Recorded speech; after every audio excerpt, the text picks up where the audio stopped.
Buongiorno, ben ritrovati alla nostra consueta diretta. Staremo insieme fino alle 14:30. È previsto anche per oggi il punto stampa del Presidente Zaia, 12:30, minuto più, minuto meno, per dare gli aggiornamenti sulla campagna vaccinale, non solo sull'arruolamento dei medici di base, ma anche come le varie ULSS si comporteranno di fronte a questa che è stata una decisione del Veneto di somministrare il vaccino AstraZeneca agli over 60 e quindi di confermare la seconda dose del vaccino per chi l'ha già fatta, in questo caso ad esempio forze dell'ordine e professori in particolar modo, ma poi di destinare questo vaccino alle persone che hanno più di 60 anni. Allora, in questa prima parte che precede l'intervento del Presidente Zaia, ci occuperemo di scuola, perché è online il sito che racconterà come funzionerà l'esame di maturità quest'anno, ma non solo. Parleremo con Carmela Palumbo, dirigente dell'ufficio scolastico regionale del Veneto, anche per capire a che punto è la vaccinazione con gli insegnanti, e poi avremo un interessantissimo collegamento con il professor De Filippis dell'Università di Padova e parleremo proprio di trombosi, quindi seguiteci perché cercheremo un po' di spiegare che cos'è un fenomeno trombotico, come funziona la coagulazione del sangue, in modo da chiarire anche i tantissimi dubbi che molti di voi hanno su questo balletto dei vaccini che abbiamo visto giocarsi a livello nazionale. Allora, partiamo subito. Io chiedo alla regia di farmi sapere innanzitutto se ho già collegata la dottoressa Carmela Palumbo, e vi dico anche che alle 11 tutte le ULSS del Veneto hanno convocato una conferenza stampa, quindi poi ci collegheremo con la nostra Marta Marangona in diretta dall'ULSS 2 proprio per fare il punto sulla campagna vaccinale, anche alla luce di questo stop, di questa decisione che viene presa legata al vaccino AstraZeneca. Allora, ci sono anche delle notizie di cronaca che vi dobbiamo dare. Partiamo con i dati sulle vaccinazioni, dando il tempo così alla dottoressa Palumbo di collegarsi, perché sono 33.545 le dosi di vaccini somministrate ieri in Veneto, lo dice l'ANSA, portando il totale complessivo a quota 1.098.408. Le prime dosi sono state 25.445, pari a 798.361 complessivo dall'inizio delle vaccinazioni. Ieri hanno completato il ciclo vaccinale 8.100 veneti. Saluto e ringrazio la dirigente dell'ufficio scolastico regionale del Veneto, Carmela Palumbo. Buongiorno, grazie per essersi collegata con noi. Buongiorno. Allora, abbiamo fatto il punto sui vaccini, abbiamo anche raccontato quanti sono i veneti che hanno completato il ciclo vaccinale. Come siamo messi con il corpo docente e tutto il personale, scolastico dal punto di vista delle vaccinazioni, e se questo quello che è accaduto, con AstraZeneca ha creato problemi anche all'interno del corpo docente? Allora, direi che come numero siamo messi molto bene. Io ho il dato di ieri, praticamente ieri sera, 79.164 prime dosi, diciamo così, quindi siamo all'83,2% degli aventi diritto del personale scolastico, quindi un dato assolutamente positivo. E ovviamente le decisioni sia quelle governative, alle quali poi si è aggiunta la decisione di Zaia netta, appunto, di vaccinare con AstraZeneca solo gli over 60, di fatto non incide sulle vaccinazioni di questa platea di persone, perché comunque è chiarito che chi ha avuto somministrata la prima dose con AstraZeneca anche per la seconda dose sarà riguardato da AstraZeneca.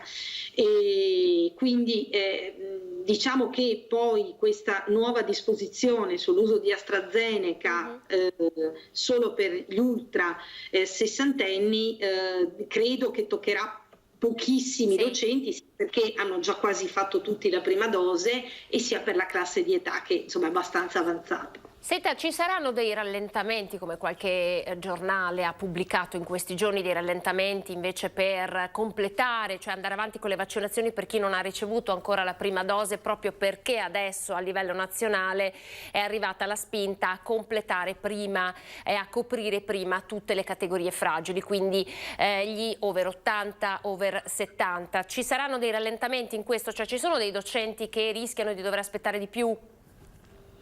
Ma diciamo che dall'andamento che io verifico giorno per giorno delle vaccinazioni mi sembra di no, nel senso che il trend è assolutamente positivo, ormai siamo vicini al traguardo. Peraltro ovviamente in questa percentuale ancora di non vaccinati potrebbero esserci, io sono sicura, in piccolissima parte coloro che diciamo non intendono vaccinarsi, ma anche ovviamente personale che si è vaccinato nella regione di provenienza, perché ovviamente ricordiamo anche questo, che nella regione di residenza più che di provenienza abbiamo parecchi docenti, anche supplenti, che risiedono ancora ovviamente in altre regioni e quest'anno hanno la supplenza qui in Veneto, quindi sono persone che potrebbero essersi vaccinate anche nella loro regione, oppure essere soggetti che non possono magari vaccinarsi nel momento in cui è stata proposta la vaccinazione con AstraZeneca, ma piuttosto con Pfizer, e quindi hanno avuto un rallentamento da questo punto di vista. Senta, lei ha notizie di docenti che hanno rimesso in discussione la loro scelta al vaccino dopo le varie polemiche, i balletti di EMA su AstraZeneca? Ha notizie di questo tipo? Ma un pochino di nervosismo indubbiamente, ma credo come la generalità della popolazione un po' di preoccupazione c'è stata, ma di fatto io ho avuto anche già modo di dirlo, noi riceviamo solo note di persone eventualmente che nel tempo abbiamo ricevuto, di persone della scuola che si volevano assolutamente vaccinare, quindi mi sembra proprio che ci sia una massiccia adesione di tutto il personale docente e non docente rispetto alla vaccinazione. Senta, intanto la scuola ha ripreso le lezioni in presenza, non al 100%, però insomma la scuola è ripartita. Come è andata questa ripartenza dopo 3 settimane a casa per i ragazzi e quindi in DAD? Sì, praticamente siamo ritornati all'assetto organizzativo del 1° febbraio che abbiamo tenuto fermo dal 1° febbraio al 15 di marzo, e cioè con la presenza al 100% dalla scuola dell'infanzia fino alla terza media, e con la presenza al 50% con la rotazione sostanzialmente degli studenti per la scuola superiore. Quindi è un format, potremmo dire, che già abbiamo messo a punto per il 1° di febbraio, con tutta la questione soprattutto dei trasporti che vi è collegata, e che abbiamo semplicemente dovuto riaccendere, diciamo così, riprendere dal 7 di aprile. Quindi era già tutto pronto, non abbiamo avuto problemi, le scuole si erano già organizzate, avevano già scelto, soprattutto le scuole superiori, come fare la rotazione degli studenti, hanno semplicemente riattivato quei modelli, e anche dal punto di vista dei trasporti era già tutto pronto, semplicemente c'era stato un congelamento nel periodo ovviamente 15 marzo, 7 aprile, delle corse aggiuntive, quindi è bastato riprendere, riattivare i piani prefettizi già definiti. Senta, che maturità sarà? Ieri è arrivata insomma la comunicazione, è online il sito in cui si troveranno tutte le informazioni su questo esame di maturità, forse uno dei più difficili per gli studenti che insomma hanno passato un anno molto complicato tra lezioni in presenza, lezioni a casa. Che anno sarà e soprattutto qual è l'intenzione dell'ufficio scolastico regionale anche dal punto di vista della severità, no? Si discute tanto di bocciature, poi probabilmente il problema non è questo, ma qual è un po' la linea che avete intenzione di tenere? Diciamo che in tema di esame di Stato la linea è definita ovviamente a livello nazionale. Dal punto di vista bocciature sì, bocciature no, possiamo dire che rispetto all'anno scorso, che è stato, io credo, l'anno più difficile in assoluto per i maturandi, perché si sono trovati con questa cesoia di marzo e non hanno più rivisto la presenza di colpo. A differenza dell'anno scorso, diciamo c'è stata l'ammissione d'ufficio all'esame, quindi i ragazzi se la sono giocata all'esame un po', mentre quest'anno è stato ripristinato sostanzialmente quello che è previsto dalla normativa generale, e cioè che si è ammessi all'esame con tutti 6 nelle almeno 6 ovviamente come voto nelle materie. È possibile l'ammissione su voto motivato del consiglio di classe con una sola insufficienza. Quindi si è tornati, per quanto attiene all'ammissione, quindi non allo svolgimento dell'esame, alle regole ordinarie, per cui ci potrebbe essere una piccola parte di studenti, ma piccolissima come tutti gli anni, che non viene ammessa all'esame già in fase di scrutinio fatto dalla scuola. Poi lo svolgimento dell'esame è simile all'anno scorso, cioè non ci sono prove scritte, c'è solo un orale nel corso del quale viene presentato anche un elaborato, discusso un elaborato dello studente, ovviamente su tematiche attinenti al suo percorso formativo, come l'anno scorso 60 punti sono riferiti massimo ai crediti scolastici e 40 allo svolgimento del colloquio. C'è invece qualcosa che secondo lei è il caso di dire, comunicare ai genitori per quanto riguarda invece le prove finali per chi frequenta il ciclo delle medie? Sì, anche lì, anche quest'anno l'esame si svolgerà solo orale e analogamente alla scuola superiore con la discussione di un elaborato predisposto dagli studenti. Quindi si registra anche quest'anno un esame sui generis che non prevede le prove scritte e dove si dà sostanzialmente, per ovvi motivi, più ampio spazio al credito scolastico, quindi alle valutazioni che gli studenti hanno ricevuto negli ultimi anni, nei 3 anni precedenti di corso, insomma, ecco. Senta, voglio farle sentire, lei l'avrà già sentita, ma insomma anche ai telespettatori il passaggio della conferenza stampa di Mario Draghi ieri proprio sulla scuola e quindi sulla DAD, quindi lo ascoltiamo insieme e poi lo commentiamo. Bisogna riacquistare il gusto del futuro. Questo vale per la digitalizzazione, ma in realtà vale per tante altre cose. L'anno che ci ha preceduto è un anno di depressione, è un anno in cui siamo stati costretti ad avere comportamenti limitati, come dicevo prima, anche limitati nelle interazioni sociali. E la digitalizzazione è stata l'unica via sarebbe stata l'unica via d'uscita anche per comunicare, per insegnare, per continuare a fare almeno una parte della nostra vita normale. Il non avere a disposizione i meccanismi di base per poterlo fare è una delle grandi frustrazioni di questo periodo. Tra l'altro questa disparità, questo divario digitale segue anche il divario che c'è nel nostro paese, per cui l'istruzione, per esempio, ora la didattica a distanza, uno può avere le opinioni che vuole, ma è meglio di niente, quindi l'istruzione c'è un divario nel grado di istruzione tra le varie parti d'Italia. Quelle che non avevano infrastrutture digitali purtroppo hanno avuto gli studenti che sono stati più penalizzati dalla situazione della pandemia, dalla situazione di mancanza di infrastrutture. Allora Draghi usa la parola depressione, usa la parola futuro e dice, insomma, definisce la DAD come meglio di niente. Che cosa salva lei, dottoressa, di questa DAD? Ovviamente noi ci auguriamo che a settembre non si debba ripartire in queste condizioni, ma che cosa salviamo? Cioè che eredità lascia la didattica a distanza in questa nuova scuola?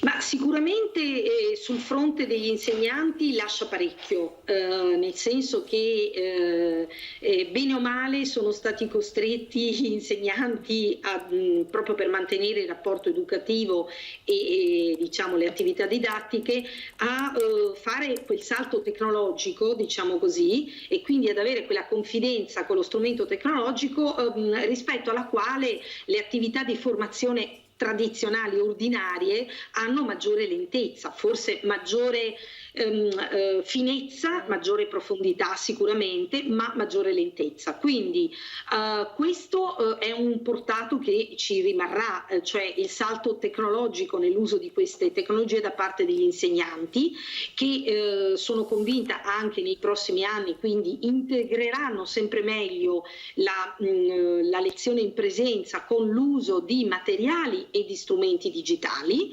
e su questo quindi ci dobbiamo innestare sicuramente come amministrazione, come governo, su un'attività invece di formazione, quindi che raccordi meglio questa esperienza sul campo con una riflessione sulle migliori strategie didattiche.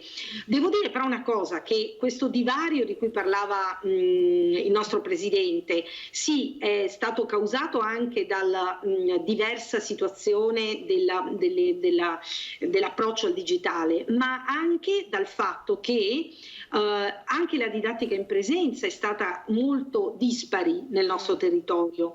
Il Nord-Est e il Veneto in particolare è riuscita comunque a tenere in quest'anno scolastico in presenza molto di più gli studenti, soprattutto del primo ciclo. Noi abbiamo avuto solo questa interruzione sul primo ciclo dal 15 di marzo al 7 di aprile, uso il solo ovviamente con la dovuta attenzione, ma ci sono territori che hanno fatto tanta DAD anche per i più piccoli e con strumenti inadeguati, e quindi il divario è evidente. Senta, per le elementari la DAD secondo lei ha funzionato? Le proteste più grandi, diciamo, le abbiamo raccolte in queste settimane proprio da genitori di ragazzini, insomma. Esattamente, e guarda caso abbiamo avuto le proteste maggiori proprio nel periodo in cui dal 15 marzo appunto abbiamo avuto in DAD anche i più piccolini, cosa che non è mai accaduta in Veneto in quest'anno scolastico. Sì, è meno adatta sicuramente per l'apprendimento. Immaginiamo il bambino che deve imparare a scrivere o a leggere, è sicuramente molto più complesso, più difficile, e anche i livelli di attenzione sono diversi, e poi ovviamente non ce lo nascondiamo, c'è il problema sociale dei genitori con tutto ciò che ne consegue, insomma, ecco. Certo, insomma, l'istruzione che deve combaciare, coniugarsi anche con le vite lavorative, professionali delle famiglie. Grazie per essere stata in nostra compagnia, davvero buon lavoro a lei e insomma a tutti i docenti che in qualche modo lei oggi ha rappresentato. Grazie. Grazie a voi. Carmela Palumbo, dirigente dell'ufficio scolastico regionale del Veneto, è stata con noi. Adesso vi presento, come vi avevo anticipato, il professor Vincenzo De Filippis, professore di biochimica all'Università di Padova. Professore, buongiorno, grazie per essersi collegato con noi. Buongiorno a lei, buongiorno ai telespettatori e grazie dell'invito. Allora, noi insomma l'abbiamo contattata perché l'Università di Padova ha ottenuto un finanziamento e sta diciamo lavorando, è stato pubblicato sulla rivista Nature Communication, uno studio per l'identificazione veloce di proteine ed enzimi coinvolti nel processo di coagulazione ematica. Di cosa stiamo parlando? Di trombosi. È una parola che abbiamo imparato a conoscere e che è usata e abusata tantissimo in questi giorni. Facciamo un passo indietro, professore. Intanto, che cosa volete ottenere attraverso questo studio e con il protocollo sperimentale che metterete in piedi? Dunque, tra i fattori di rischio per le trombosi ce ne sono diversi, dalla dislipidemia, all'ipertensione, al fumo di sigaretta, all'obesità. Però questi non bastano a spiegare l'incidenza abbastanza elevata delle malattie trombotiche sulla popolazione mondiale e specialmente nel mondo industrializzato. Quindi noi stiamo investigando nuovi meccanismi molecolari che sono capaci di attivare la coagulazione ematica in termini patologici, cioè a generare trombi e quindi tutta quella serie di malattie che passa sotto il nome di trombosi. Ecco, Questo è un progetto finanziato in parte dall'Università di Padova, in parte dalla Fondazione della Cassa di Risparmio di Padova e Rovigo per la ricerca di eccellenza, e partecipano a questo progetto, di cui io sono il coordinatore, anche i professori Simioni, Castagliolo e Savarino, sempre dell'Università di Padova. Senta, professore, lei mi ha spiegato dietro le quinte che la trombosi come anomalia del processo di coagulazione del sangue è un fenomeno fisiologico. Cioè non dobbiamo averne paura, perché è il fenomeno fisiologico del nostro corpo. Se posso, la coagulazione del sangue è un fenomeno assolutamente fisiologico, e guai se non ci fosse. Infatti la coagulazione, dal punto di vista evolutivo, serve ad impedire che il sangue fuoriesca dal corrente circolatorio. Una volta che un nostro vaso, sia esso una vena o un'arteria, siano stati danneggiati, per esempio per un taglio, per un trauma e così via. Quindi il processo biochimico della coagulazione è assolutamente naturale e fisiologico. In certi casi viene attivata la coagulazione anche quando non dovrebbe, cioè anche quando non c'è un danno vascolare ai vasi tale da generare la perdita di sangue. In questo caso si ha una serie di patologie che passa in termine abbastanza generico sotto il nome di trombosi, e che poi può coinvolgere infarto acuto del miocardio, ictus cerebrale e trombosi venosa o arteriosa. Si genera quindi... Sì, prego. No, la lascio concludere perché poi devo andare in pubblicità assolutamente, e poi riprendiamo insieme il ragionamento, però la lascio concludere.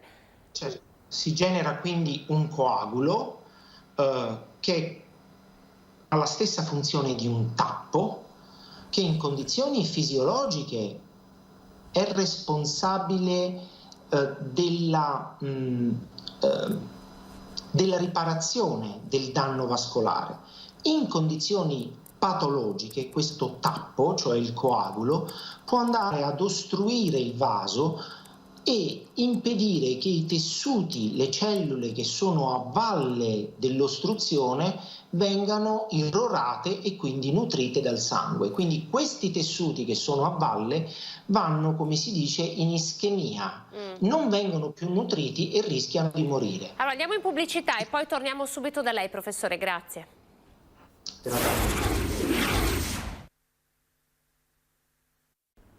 Ben ritrovati in studio, siamo collegati con il professor Vincenzo De Filippis, professore di biochimica dell'Università di Padova. Stiamo parlando di trombosi. Allora, professore, ben ritrovato. Alla luce anche delle cose che lei ci ha appena spiegato, legate alla coagulazione del sangue, com'è possibile capire, fare un'analisi su una potenziale correlazione tra un vaccino e un fenomeno trombotico come quelli che insomma stanno avvenendo e a cui si sta cercando di dare spiegazione? Ma guardi, questo è un aspetto particolarmente delicato ed è ancora oggetto di indagine, e lo sarà per lungo tempo. Ci sono un vaccino e un farmaco, e come tutti i farmaci può dare degli effetti collaterali. In questo caso questi effetti sono rarissimi. Ci sono reazioni anafilattiche che possono portare anche alla morte in seguito all'assunzione di aspirina, per esempio, perché l'aspirina, pur essendo un farmaco utilizzato ancora dalla fine dell'Ottocento, in alcuni soggetti predisposti può legarsi alle proteine del sangue, e il complesso dell'acido acetilsalicilico con queste proteine del sangue può essere riconosciuto dal sistema immunitario come estraneo, e quindi il sistema immunitario può scatenare una risposta immunitaria che può anche essere fatale. Abbiamo noi ad oggi elementi per capire? È una sorpresa. non è una sorpresa, ecco, rarissimamente ci possono essere delle reazioni, perché con il vaccino noi andiamo ad iniettare una struttura biologica che non è quella dell'organismo, ecco, che non è naturale all'organismo. Certo, noi ad oggi non abbiamo gli elementi, e probabilmente anche il vostro studio si occupa di questo, per poter prevenire, cioè capire se ci sono dei soggetti che possono essere più portati alla formazione di trombi, al di là di quelli che presentano determinate patologie, no? È un po' quello che voi state cercando di dimostrare. Guardi, in questo ambito io quello che le posso dire è che ci possono essere delle relazioni tra soggetti che vanno incontro più frequentemente a malattie autoimmuni e quindi è probabile che questi soggetti possano avere una maggiore reattività nei confronti di questi vaccini, ma davvero il rischio è quello di dire parole in libertà, ecco, perché la scienza, soprattutto le scienze mediche, procedono per verifiche sperimentali, quindi si possono formulare delle ipotesi, ma la verifica sperimentale la si ottiene sul campo, quindi dalla sperimentazione che in termini farmacologici viene detta di fase 4, cioè quando un farmaco viene dispensato, viene somministrato ad un'ampia platea, quindi Quant'è l'incidenza dei fenomeni trombotici nei paesi come il nostro, quindi quelli industrializzati? Cioè, diamo un po' di numeri, perché ci stiamo spaventando per i 30 casi sulle 18 milioni di somministrazioni di AstraZeneca in Inghilterra, ma che incidenza hanno i fenomeni di trombosi? Naturalmente, sono molti, le trombosi sono tra le prime cause di morte negli adulti a livello globale e nel mondo industrializzato in particolare. Si calcola che a livello globale tra gli adulti una morte su 4 è purtroppo dovuta a fenomeni trombotici o correlabili a fenomeni trombotici. La trombosi in quanto tale, oltre ad essere una patologia a sé stante, è anche, come si dice, una comorbilità, cioè è una patologia associata alla patologia principale, ad esempio il diabete di tipo 2, che purtroppo è una malattia endocrinologica molto diffusa, ha una fortissima componente trombotica. L'artrite reumatoide, che è una malattia che ha una base anche autoimmune, le malattie oncologiche, quindi tumori, alcune malattie neurodegenerative come il morbo di Alzheimer e anche e soprattutto le infezioni batteriche e virali. Infezioni da stafilococco severe causano coagulazione intravascolare disseminata che porta alla morte. Lo stesso Covid-19 ha una grossa complicazione di tipo trombotico ed è stato dimostrato che i pazienti che purtroppo soccombono hanno severe aspetti patologici associati a questa malattia, purtroppo hanno delle complicazioni trombotiche molto serie e sono queste che di fatto portano il paziente alla morte. Ecco, grazie per aver sottolineato questo, perché insomma noi adesso stiamo dicendo tanto, no, di alcuni casi di trombosi che potrebbero essere potenzialmente correlati al vaccino, invece lei ci sta raccontando attenzione, perché tantissimi decessi per Covid sono dovuti proprio a fenomeni trombotici, quindi forse questo parallelismo ancora non riusciamo a farlo, corretto? Assolutamente. In medicina noi lavoriamo su sistemi complessi. e quindi è molto difficile stabilire delle correlazioni univoche e precise tra una causa ed un effetto. C'è una storiella che prendo da altri.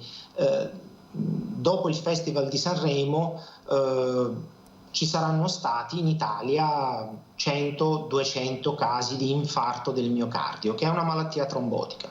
Bene, noi possiamo dire che il Festival di Sanremo causa l'infarto del miocardio? Io direi di no. Senti, può essere una associazione casuale. Sì, in ultima battuta davvero, siccome tra pochissimo arriverà il Presidente Zaia, ma mi preme davvero riuscire anche ad estrapolare questo dal suo intervento. Lo studio che lei sta portando avanti insieme agli altri colleghi di fatto ha una grandissima ambizione, cioè quella, e queste io cito le sue parole: un giorno potremo sottoporci ad un'analisi del sangue, ad un prelievo di saliva per avere attraverso un unico test il profilo delle proteasi e sapere se tutte lavorano correttamente e quindi capire se una di queste può causare la malattia. È corretto? È questo il vostro obiettivo? Certo, poiché le proteasi, al di là della coagulazione e al di là della trombosi, hanno un ruolo fondamentale nella patologia umana, dove per proteasi si intende un enzima che è capace di tagliare in un certo punto una o più proteine, producendo un effetto fisiologico. Le proteasi sono coinvolte nella morte cellulare programmata, nel differenziamento cellulare, sono coinvolte nella metastasi tumorale e in molte altre patologie. Quindi un giorno, speriamo non troppo lontano, soprattutto utilizzando i metodi sofisticati della spettrometria di massa, si potrà avere un profilo di tutte le proteasi presenti all'interno del nostro sangue e di come queste proteasi stanno funzionando e quindi elaborare un profilo di rischio per una patologia come può essere la trombosi, piuttosto che per altre tipi di patologie come può essere la diffusione di cellule tumorali, per esempio. Per noi questa è una bella notizia. Voglio ricordare che questa ricerca ha lei tra gli autori e anche la dottoressa Laura Acquasaliente del Dipartimento di Scienze del Farmaco dell'Università di Padova e il dottor Federico Uliana. Giusto per completare il quadro, li ha ricordati anche lei, ma insomma abbiamo molta fiducia insomma, nel vostro lavoro e anche per questo ovviamente vi ringraziamo. Questo è un lavoro che è in collaborazione con il Politecnico di Zurigo. Ecco, dove sta lavorando il dottor Uliana, che è stato un nostro studente un po' di anni fa. Allora, professore, non possiamo che ringraziarla anche insomma, per il quadro di informazioni che ci ha dato, che sicuramente serviranno a chiarire, in parte almeno, insomma, molti dei dubbi che legittimamente tanti cittadini stanno avendo, anche a causa insomma, delle tante informazioni dalle quali siamo bombardati. Grazie professore, buon lavoro a lei e alla sua squadra. Grazie, arrivederci. Io ringrazio voi. Arrivederci. Andiamo avanti, siamo in attesa di collegarci con l'unità di crisi di Marghera.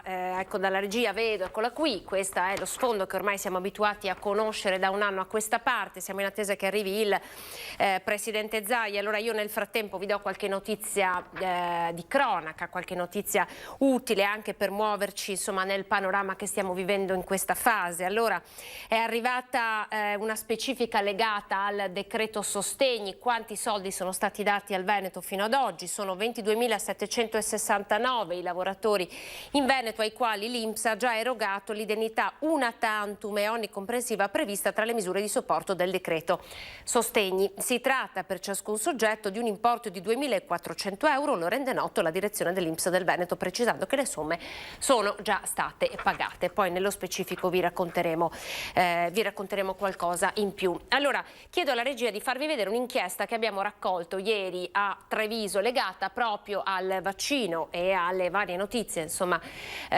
su AstraZeneca. Tanti timori, ve l'abbiamo raccontato, l'ha confermato anche il dirigente dell'ufficio scolastico regionale del Veneto, ma prevale la voglia di proteggersi dal coronavirus e provare a liberarsi finalmente dalla gabbia in cui ormai siamo chiusi da più di un anno. Allora andiamo a vedere questa inchiesta e ovviamente nel caso dovesse arrivare il presidente Zaia daremo subito la linea a Marghera.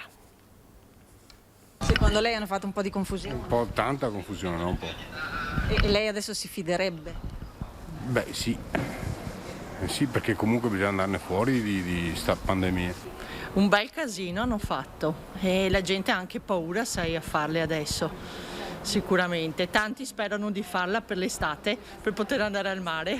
Un caos, sì, davvero caos, ma non ho anche nessun pensiero di queste tutte cose, dico la verità. Se stavano zitti, secondo me facevano più bella figura, inizia a creare questo panico tra la gente. Potevano tranquillamente, ci sono stati questi casi, andare a vedere, mettere nel bugiardino tutte le attenzioni e poi loro stessi, intanto devi fare un'amnesi quando tu vai a fare il vaccino, dire diciamo chi lo può fare, chi non lo può fare senza creare questo panico, perché adesso c'è gente che ha fatto il primo e non vuole fare il secondo, dopo siamo condizionati. Io sono favorevole ai vaccini, nel senso che a casa mia c'è stato il Covid, mio figlio, e anch'io ho avuto mio figlio in forma più pesante e un po' più leggera. Ritengo che comunque la cosa più importante sia vaccinarsi, infatti io e i miei genitori molto anziani sono stati vaccinati. Si passa da essere ignoranti e quindi a doverci giustamente affidare a quelle che sono le cognizioni scientifiche degli esperti, ad una situazione invece di giudizio critico quando non hai le competenze non avresti le competenze per giudicare. Penso che ancora ci voglia del tempo per capire se funzionano, se non funzionano e in che qualità. Eccoci, il Presidente è arrivato, diamo la linea a Marghera per la conferenza stampa. Giusto Filippo? Insomma, qualcuno ce n'è stato. Ma tu infatti sei notoriamente uno puntuale, non me lo ricordavo più. Allora, passiamo subito al bollettino e vedrete che recupero i tempi. Andiamo per numeri tondi, totale molecolare 4.692.000, insomma sono 4.693.000 di fatto, e test rapidi 3.997.000, sono 3.400.000. Totale, se vi interessa, sono 8.689.000 tamponi, 961, 8.689.961. I positivi nelle ultime 24 ore sono 988, che su 36.098 tamponi equivalgono a un 2,74 di incidenza. Avete visto che ormai è da una settimana che la nostra incidenza pian piano sta calando, eravamo arrivati quasi al 7%, adesso siamo sul 2-3%. Il numero di positivi totali, tanto per darvi una contabilità diciamo totale, sono 393.282. Come dicevo ieri, noi abbiamo dei parametri che sono quelli che ci aiutano nella programmazione. Di questi totale, questo è il totale dei positivi che noi abbiamo intercettato, poi chissà quanti ce ne sono stati e ce ne sono asintomatici. Di questi voi considerate che metà non ha avuto sintomi, cioè noi li abbiamo intercettati nei nostri contact tracing. Quindi se facciamo 400.000 per far conto tondo, 200.000 non hanno avuto mai sintomi, sono stati messi in quarantena perché intercettati. Gli altri 200.000 hanno avuto sintomi in maniera graduale, da poco a tanti, e vi ricordo che di questi 400.000 il 5-7% è finito in ospedale. 5 per 4, 20, sono 20.000, è esattamente il numero dei dimessi, perché se voi guardate i dimessi, che sono questi, eccolo qua, vedete, sono quasi 20.000. Questo è il dato più o meno che ci viene sembrato. Quindi sul totale dei positivi almeno il 5% finisce in ospedale. Quanti sono quelli che finiscono in terapia intensiva? Sono dal 10 al 15% di quelli che vanno in ospedale. Allora, i positivi di oggi quanti sono? Altro bel dato, 32.918, una settimana fa eravamo a 39.000. Io spero che questo trend continui. Non vi sto dicendo che è finita, non è liberi tutti, vi sto dicendo che dati positivi abbiamo da qualche giorno. E il dato positivo viene fuori qui, ricoverati meno 74, 2194. Come sono distribuiti questi meno 74? È successo qualcosa? No, tranquillo. No, sto lavorando sul volume. Come sono distribuiti questi meno 74? 1886 in area non critica, meno 61, quindi 61 posti letto che si sono svuotati. Tra il dare e l'avere, considerate che noi mediamente abbiamo ancora 80-100 persone al giorno che si ricoverano. Prima una vostra collega, 308 scusate, in terapia intensiva, meno 13, quindi è un buon bollettino oggi. Se continuasse così si va a chiudere questa partita. Prima la vostra collega mi ha detto, rispetto alle... ho perso il filo, mi sono distratto. Vi dicevo quindi meno 61 e meno 13. Ovviamente il dare e l'avere, qui noi ce l'abbiamo, nel senso che meno 61 vuol dire che sono entrati in 100, saranno usciti per fare meno 61, saranno usciti 140 e quindi si va, no, quant'è? Conto. 60, mi sono perso. Come lei si avventura sempre. Fammi il conto. Beh, esistono anche le calcolatrici, voglio dire. No, esiste la pietra focaia, bisogna abituarsi. Quindi se si va a un saldo di 61, quindi abbiamo avuto ovviamente più dimissioni degli ingressi. Terapia intensiva e non Covid, ecco, questo è un altro dato che vi voglio dare. 2,70 vuol dire che in totale noi abbiamo 570 persone in terapia intensiva, anzi 578 per l'esattezza, se non sbaglio il conto. 2,70 più 308, 578. Totale di decessi 10.899 più 38. Questa purtroppo sarà la fase che decresce di meno. Io avevo messo dentro un foglio sulla cartellina, qualcuno me l'ha tolto. Tolto un foglio dalla cartellina, no? Vabbè, ma me ricordo lo stesso. Vabbè, allora, intanto facciamo gli auguri a un paio di signore che sono Giuseppina Natali di Vangadizza, Verona, 100 anni oggi, quindi auguri alla signora Giuseppina, e poi auguri anche alla signora Angela Frison di San Pietro in Gu, oggi compie 101 anni. Ieri abbiamo fatto un 100, un 105, 101 e 100. Dopo dicono che in Veneto non si vive bene. E volevo dirvi, oltre alle riunioni che abbiamo fatto stamattina, beh sì, ieri abbiamo fatto 33.545 vaccini, siamo quasi all'80% di over 80 vaccinati, beh insomma siamo sul finire, ma siamo anche sul finire dei vaccini. Dovrebbero arrivare forse mercoledì, o questa mattina ho chiamato il generale Figliuolo e ho chiesto che ci diano vaccini. Siamo troppo forti nelle vaccinazioni rispetto alle forniture. Non è colpa del generale, che sia chiaro, non è colpa del governo, dei governi, di nessuno, o meglio dell'Europa sicuramente, però se ci danno mediamente da qui a fine aprile mediamente 150.000 vaccini a settimana distribuiti sui 3, adesso arriverà sabato prossimo mi sembra, no? Venerdì arrivano le prime dosi, cosa sono? 13.000? 14.000 dosi di Johnson & Johnson. Non c'è certezza insomma, però 150.000 dosi a settimana, voi fate un vuoto per pieno, 5 per 3, quanto fa? Hai visto che hai pensato male? 150.000 quindi, no? 30.000 al giorno per 5, 150.000 vuol dire che 2 giorni a settimana non si vaccina.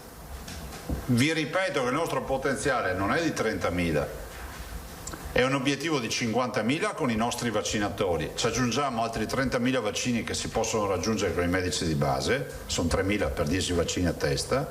Li ringrazio che stanno facendo un bel lavoro pur non avendo vaccini a sufficienza sui domiciliari.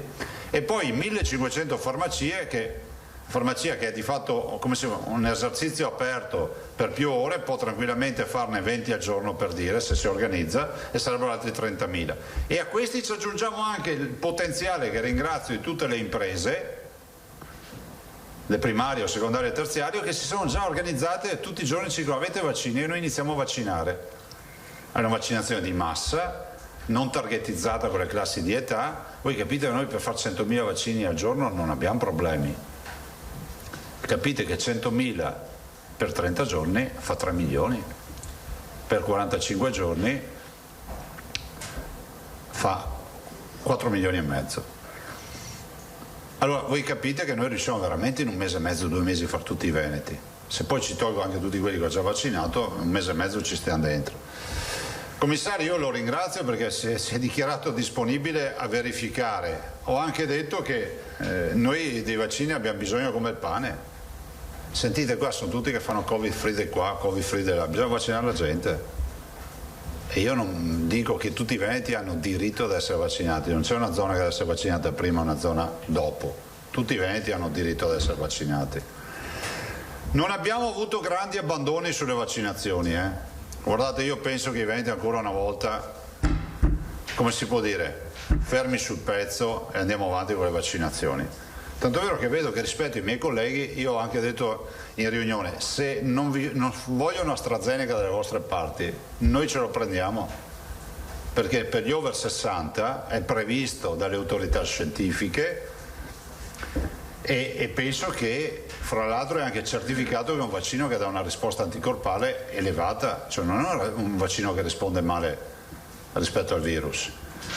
Signori, avete visto oggi uno di voi, forse adesso non ricordo chi, ha pubblicato la percentuale di probabilità di avere un guaio con una vaccinazione che è 0,0005095, cioè vuol dire, considerate solo che su 20 milioni di inoculazioni ci sono stati 88 casi segnalati, dei quali 16 accertati come, diciamo, riconducibili a delle trombosi venose profonde, cerebrali o del ventre. Vuol dire che siamo a livello che forse attraversare le strisce pedonali rischi di più, però è giusto essere corretti e noi come Veneto abbiamo voluto che questa correttezza si sia addirittura confermata col blocco delle vaccinazioni con AstraZeneca sotto i 60 anni. Ecco, quindi sotto i 60 anni AstraZeneca lo faranno in questa fase, potrebbe cambiare da qui ai prossimi giorni, alle prossime settimane, lo faranno solo le seconde dosi delle prime dosi di AstraZeneca, cioè chi ha avuto il vaccino AstraZeneca a meno di 60 anni, che sono un insegnante, deve fare il richiamo, è AstraZeneca, sulla base di una circolare ministeriale arrivata ieri su nostra richiesta, perché l'ho chiesto io questo chiarimento, perché ho detto se non me lo scrivete, io ho dichiarato noi facciamo solo Moderna e Pfizer, cioè dovete scriverci, infatti lo hanno scritto. Noi siamo carichi, cioè nel senso che sulle vaccinazioni ci stiamo giocando tutto. E spero che il governo, se non continua con queste forniture di vaccini, si decida di liberarsi le mani e andarsene a comprare. Io non so più cosa dire, cioè guardate che sono come il pane, è ossigeno, cioè non abbiamo più i cluster ospedalieri da quando abbiamo fatto i vaccini. Nelle case di riposo siamo precipitati con infezioni, questo è la vera unità di misura. Vede che Federico ha trovato il foglio, dove a Cavagliua. Non era squace questo, era un foglio che mi serviva. Allora, grazie. Prossima settimana arrivano 13.000 AstraZeneca, c'è niente. Presente? Niente. Considerate che noi adesso abbiamo una popolazione target che è over 80, over 70. Noi, fra l'altro ai nostri abbiamo detto vaccinate over 80, quando gli finite o in contemporanea over 70, vi fermate qui perché parallelamente dovete fare disabili e fragili e caregiver poi, no? Che è già un bel impegno, perché considerate che gli over 70 sono 395.000, giusto Manuela? Degli over 80 ce ne mancheranno ancora forse 70-80.000. 95.000. Over 60 hanno finito o over 70? No, over 70, scusate, dai 70 agli 80 sono 395. No, scusami Presidente, sono 494.443. Cosa? Dai 70 ai 79. Ah sì, 4,94, scusate, sì, grazie. E di questi bambini avete vaccinato? Il 20% mi sembra. 33% con prima dose, 33%. Grazie. E invece con ciclo completo? 2,5%. Grazie. E poi diamo anche il dato degli over 80. Over 80 in totale sono 358.540 e abbiamo vaccinato con prima dose il 43,9%, quindi il 44%, con seconda dose il 35%, scusate, che fa il 35%, che fa il totale che viene riportato del 78,9% dei vaccinati. Tutti quelli che hanno hanno già avuto una dose, in totale over 80 sono 78,9%, che è il dato che aveva dato il Presidente prima. Quelli che hanno già fatto il ciclo completo sono il 35%. E i fragili, assessore, mi scusi che non abbiamo mai dato non ce li ho. Ve lo diamo perché è un dato a memoria, forse c'è una, no, non c'è una tabella qua. Amministrativi, no, non ce l'ho. Se la manda Carlo, Carlo, dai, è una tabella.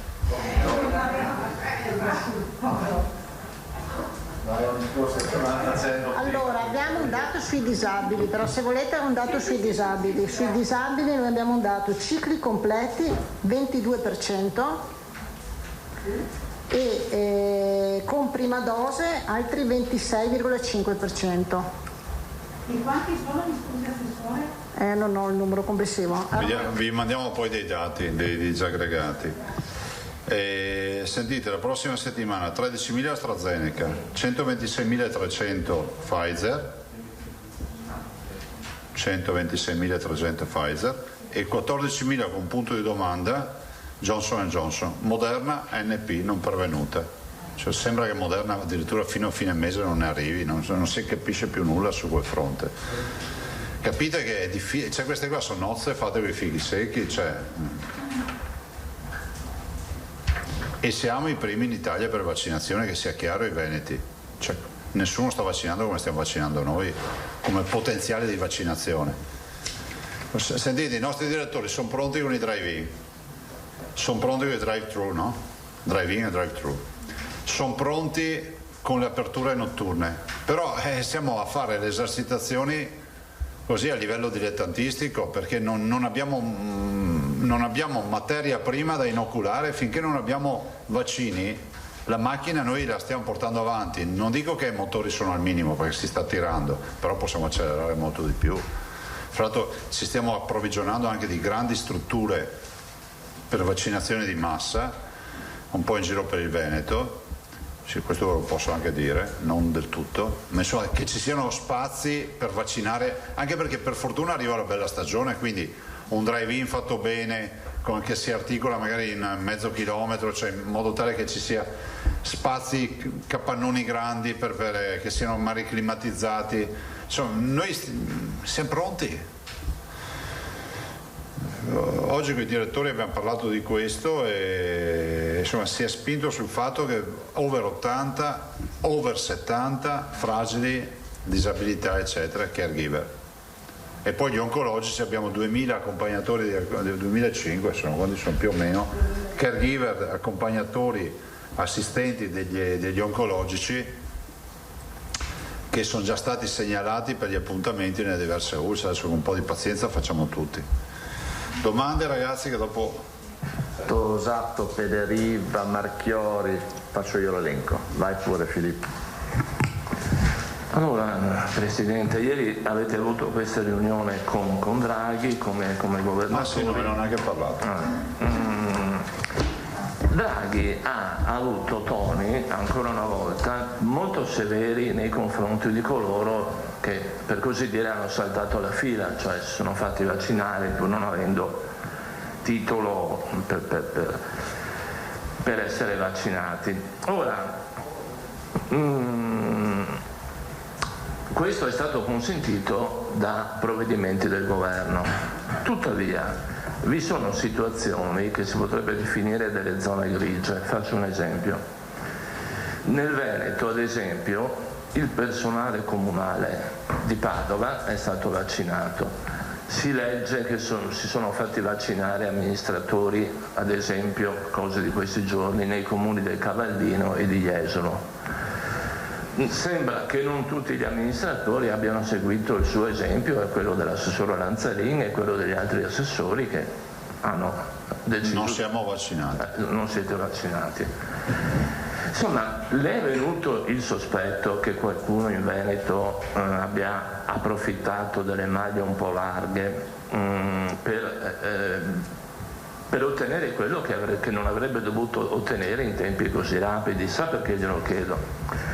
Glielo chiedo perché nella voce altro delle vaccinazioni in Veneto figurano qualcosa come 322.000 persone. Oggi questa cosa viene ricordata da un'interrogazione del PD che dice, fa la sua parte, fa l'opposizione, dice chi sono tutte queste persone e fa anche una richiesta precisa, cioè dice si faccia ad esempio una lista ufficiale dei riservisti, altrimenti c'è un margine un margine facoltativo per cui salta un appuntamento e magari viene chiamato l'amico degli amici. Ecco. Naturalmente sono questioni che lei, comprendo, non è in grado di controllare a distanza, ci sono persone però che hanno... Sì, però dobbiamo far chiarezza su sta roba. Esatto. Allora, Draghi ha ragione a lamentarsi,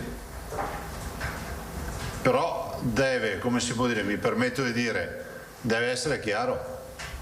Perché noi abbiamo avuto 3 fasi vaccinali, ne approfitto di questa domanda per ricordare. La prima, 27 dicembre, si inizia, il governo dà un'indicazione, sanitari, tutti, quindi non come sostenevamo noi i maggiori esposti, tutti, anche passando attraverso i manutentori, tutti, peraltro anche con... Anche le rappresentanze dei lavoratori hanno sempre battuto sul fatto che tutti hanno stessa dignità se lavorano dentro in un ospedale e nulla da dire. 2, sempre in questa prima fase, case di riposo e operatori, quindi ospiti e operatori. Poi arriva una seconda fase, siamo ancora con il governo Conte, nella quale voi ricordate noi non aprivamo le scuole a gennaio, le abbiamo aperte a febbraio, però i colleghi hanno cominciato a spingere per l'apertura e da lì è nata la prima idea, vacciniamo gli insegnanti delle scuole. Allora in questa seconda fase, per la proprietà transitiva siamo in Italia, no, ma ci sono gli insegnanti delle scuole, ci sono anche le forze di polizia e ci sono le famose categorie essenziali, che vuol dire tutto e niente. E anche lì per la proprietà transitiva, quando entri in uno stabile, devi vaccinare dal 16enne se lavora lì, fino a tutti quelli che trovi in giro. Tanto vero, se voi vedete, io la prima volta che vedevo le statistiche dicevo, ma come mai avete vaccinato dei 20enni? Ve l'ho già detto, no? E dico, guarda, ci sono degli OSC che hanno 20 anni. Terza fase, arriva il governo Draghi, che fra l'altro è una terza fase che posso dire, noi l'abbiamo proposta, l'assessore l'ha proposta 1 miliardo di volte, cioè ragioniamo per classi di età, per date di nascita. Noi del resto siamo quelli dell'accesso diretto con la classe 36, se vi ricordate, no? Partiamo dai più anziani e veniamo in giù. Siccome noi sappiamo che il virus diventa pericoloso per gli over 65 maschi e gli over 75 donne, mettiamo in sicurezza loro. Messi in sicurezza, andiamo via per non sbagliarci, gli over 60, noi abbiamo risolto il 90% dei problemi del contagio. E questo è il vero dato. Un over 60 che si infetta, su 100 over 60 infettati, 3 muoiono. Mi spiace dirlo in maniera così cruda. Però è anche vero che il Presidente Draghi ha detto no, perché non vaccinare gli psicologi? Sì, ma vorrei ricordare che l'ultimo decreto del 7 aprile prevede che lo psicologo sanitario dell'ospedale è obbligato a vaccinarsi per legge. Quindi forse l'esempio non è stato dei migliori. Dopodiché, siccome io ricordo che la prima tabella che abbiamo visto assieme con l'assessore Lanzarin nazionale, vi ricordate la prima polemica, c'era ancora Arcuri verso gennaio e c'era un 17% di vaccinazioni anomale. Io è da allora che dico, ma tiratele fuori. Quindi cosa volete che vi dica? Noi diamo delle indicazioni, dopodiché ci sono gli esempi veneti. Io penso che in questa fase, allora, intanto c'è da dire una roba, che noi abbiamo avuto più di un mese AstraZeneca, che è entrato in funzione a febbraio, autorizzato sugli under 55.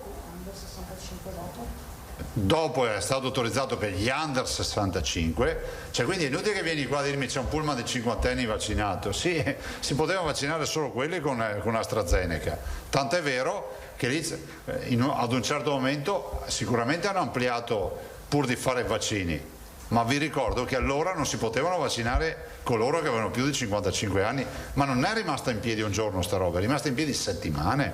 Nel frattempo noi abbiamo esaurito le scorte. Dopodiché, se c'è ancora qualcuno in queste settimane che non ha capito, allora, dal punto di vista organizzativo, che non si vaccinano persone fuori dai target, o dal punto di vista etico, che si presenta e pretende il vaccino se è fuori dai target, a questo punto sono responsabilità individuali di chi si fa vaccinare, che non ha meno colpe di chi lo vaccina, perché eticamente vi ricordo che un 60enne su 100 sessantenni che prendono il virus 3 muoiono, quindi quando pensi di avere un'età che non è quella giusta, pensa sempre che metti in pericolo quelli che potrebbero vaccinarsi e salvarsi la vita. Tutto qua, io non ho altro da aggiungere, dopo ognuno chiede i dati, noi i dati ne abbiamo. Guarda, noi abbiamo detto alla luce anche di quello che è accaduto a Padova che non vogliamo più vedere queste robe. Oggettivamente c'è stato un passaggio, adesso voglio anche essere onesto intellettualmente, c'è stato un passaggio di direzione. Noi abbiamo rinnovato i direttori. Sicuramente nella foga di voler fare, è stato introdotto questo principio su Padova, io ne ho parlato con il dottor Fortuna, però vaccinazioni, amministratori e altro, decisamente no, proibito. Adesso, però da qui a dire che il Veneto ha fatto vaccinazioni anomale, no. Ma quindi nei 322.222 altro che cosa possiamo mettere? Vi facciamo fare una relazione che è giusto che ci sia dal dottor Mongillo, dal dottoressa Russo, che hanno le categorie, perché su altro magari viene fuori che su altro non so. Anche alcuni detenuti delle carceri, diciamolo magari, perché c'era, degli esempi. Vi ricordate che c'era il problema dei penitenziari, che comunque c'erano dei focolai e quindi quelli rientravano tra i primi servizi essenziali, quindi ci sono anche i detenuti, sono non tutti, gli accompagnatori, i caregiver. Ci sono sicuramente alcuni, non so, dell'assistenza domiciliare, che fanno assistenza domiciliare nei comuni, che vanno quindi in casa a fare l'assistenza domiciliare, che ci avevano chiesto, che aveva un senso, insomma, ci sono quindi figure di questo tipo. Magari se riuscite poi a declinare. Sì. Ecco, l'altro giorno la collega Vantan, io gli ho declinato in pubblico l'altro, cioè che c'è tutta una certa, se vuoi te la giro. Scusa, dillo che siamo anche in diretta. Lo ripetiamo allora, i dettagli sono operatori non sanitari, dunque personale del ruolo tecnico delle strutture sanitarie e sociosanitarie, personale del ruolo amministrativo delle strutture sanitarie e sociosanitarie, personale di ditte esterne stabilmente in servizio presso le strutture sanitarie e sociosanitarie territoriali, la manutenzione come diceva il Presidente, personale volontario a supporto delle attività sanitarie. Poi c'è l'altro sono soggetti in età 70. Quelli che hai detto prima non sono altri? No, non sono altri, quelli sono quelli che erano della prima fase, gli operatori sanitari. Noi vogliamo sapere altro. L'altro è molte voci, una marea, soggetti 70-79 per i quali è stata avviata la vaccinazione, persone estremamente vulnerabili come definite dal piano nazionale. No, non è altro sta roba qua. E l'altro che viene classificato nazionalmente come altro. Facciamo una relazione, perché non vorrei che instilliamo confusione. Me l'ha dato Mongillo questo, è l'altro. Facciamo una relazione, dai, scusatemi ma. Conviventi, disabili, farmacisti, detenuti, ce n'è ce n'è una marea. Ma noi guarda, io penso che riusciamo anche a dettagliarla con i numeri, in modo tale che avete. Però vorrei ricordare anche categorie essenziali, cioè noi ci siamo ritrovati a un certo punto che avevamo un obbligo nazionale di fare categorie essenziali. Quindi è ovvio adesso sentire qualcuno che dice ma avete fatto le forze di polizia, ma avete fatto questa categoria piuttosto che quella. Sì, era obbligatorio farle. Quella era nel piano vaccinale, quindi non c'è niente da dire. Ok, perfetto. Posso? Prego. Dunque, Corrisponde al vero che nell'interlocuzione con il governo ieri lei ha sollecitato, un organo di stampa dice ad alta voce, chiarezza sui tempi e sulla quantità delle consegne dei lotti Johnson & Johnson? Cioè che ha detto diteci quando e come ci darete. No, io ieri con il Presidente del Consiglio, ieri non abbiamo neanche parlato di vaccini. No, ma forse c'è stata nella riunione forse qualcuno ha chiesto, ma se non mi ricordo neanche, ma non mi pare. No, io ho portato la posizione del Veneto rispetto al Recovery Fund e al progetto che si deve fare, questo sì. Sì, perché insomma le viene attribuito così uno scambio. No, ne ho parlato la sera prima con il governo di questo. Ah, la sera prima. Proprio la sera prima proprio. E l'ha chiesto in tono abbastanza, diciamo, perentorio, ecco. No, io non è che alzo la voce, ho detto semplicemente che ci devono dire le forniture, perché per noi è fondamentale, cioè qui c'è una macchina da guerra schierata, cioè non è che noi possiamo dire abbiamo munizioni, non ce le abbiamo, attendete un attimo, cioè macchina ha delle esigenze, ha bisogno di carburante. Le chiedo un'ultima cosa. Dunque si apprende che Bonaccini lascerà la presidenza della conferenza delle regioni e che il favorito a succedergli è il governatore del Friuli Venezia Giulia Fedriga. Vedo che lei annuisce. Ho letto anch'io il giornale. Ecco, corrisponde al vero che lei in passato, nel recente passato, ha ricevuto la proposta di presiedere la conferenza delle regioni e ha declinato questa offerta? Guarda, io non me lo ricordo neanche più, non è recente passato, io sono il primo sostenitore di Massimiliano Fedriga, non sono minimamente interessato a questa carica, non lo sono mai stato, non lo sono ora, però comunque io penso che lui sia veramente un buon successore. Devo ringraziare Stefano Bonaccini per il grande lavoro che ha fatto. Abbiamo lavorato tutti in squadra con Stefano e poi sentite, questo non è un gioco a premi, cioè stiamo parlando del coordinamento dei governatori italiani e si continuerà così. Noi abbiamo sempre avuto figure, abbiamo avuto Stefano, abbiamo avuto Vasco Errani e abbiamo sempre avuto figure che nonostante fossero, diciamo, ben connotate politicamente hanno sempre saputo rappresentare, diciamo, la posizione dei governatori, che non è una roba facile, lo farà anche Massimiliano. Francamente la sua risposta però è stata un po' elusiva. Perché? Perché?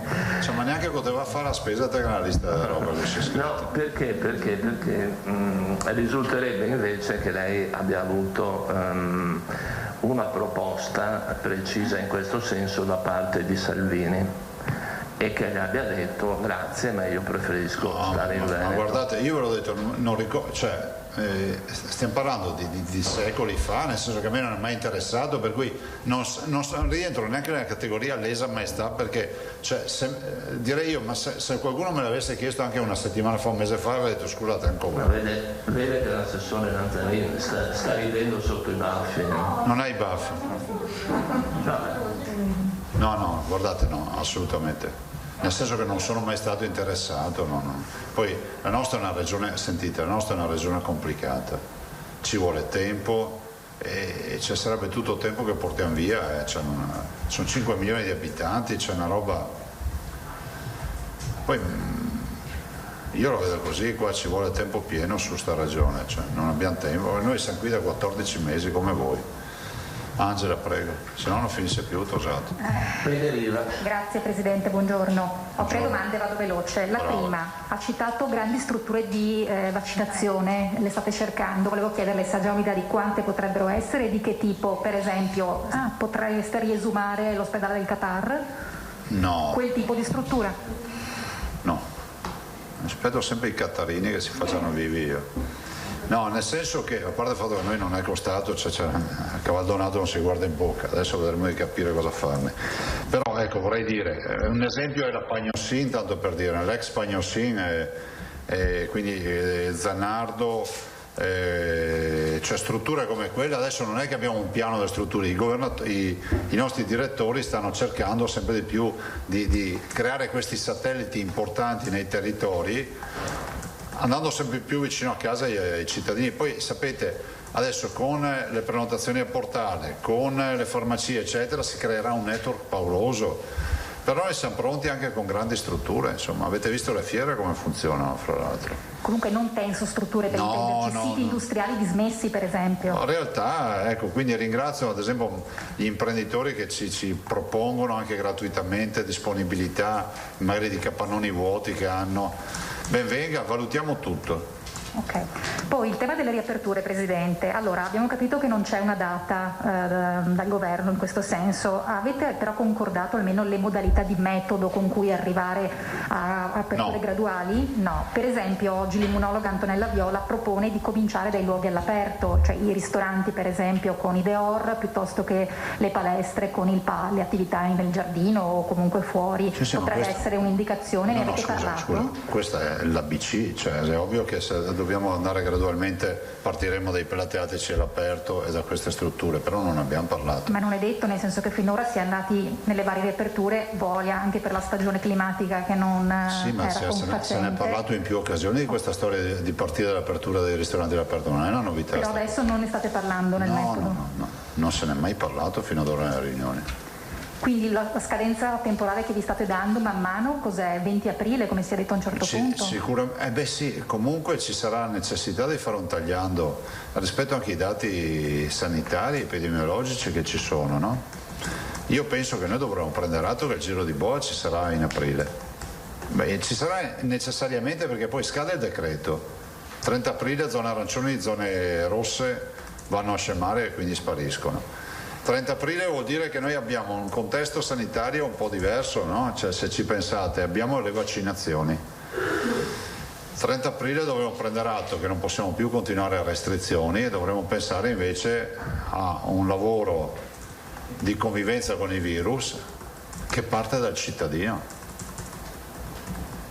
Perché se io oggi ho ancora 80-100 persone che si presentano alla porta dell'ospedale ogni giorno, vuol dire che ho decine e decine di persone che si infettano, avete visto un migliaio anche oggi, e dove si sono infettate?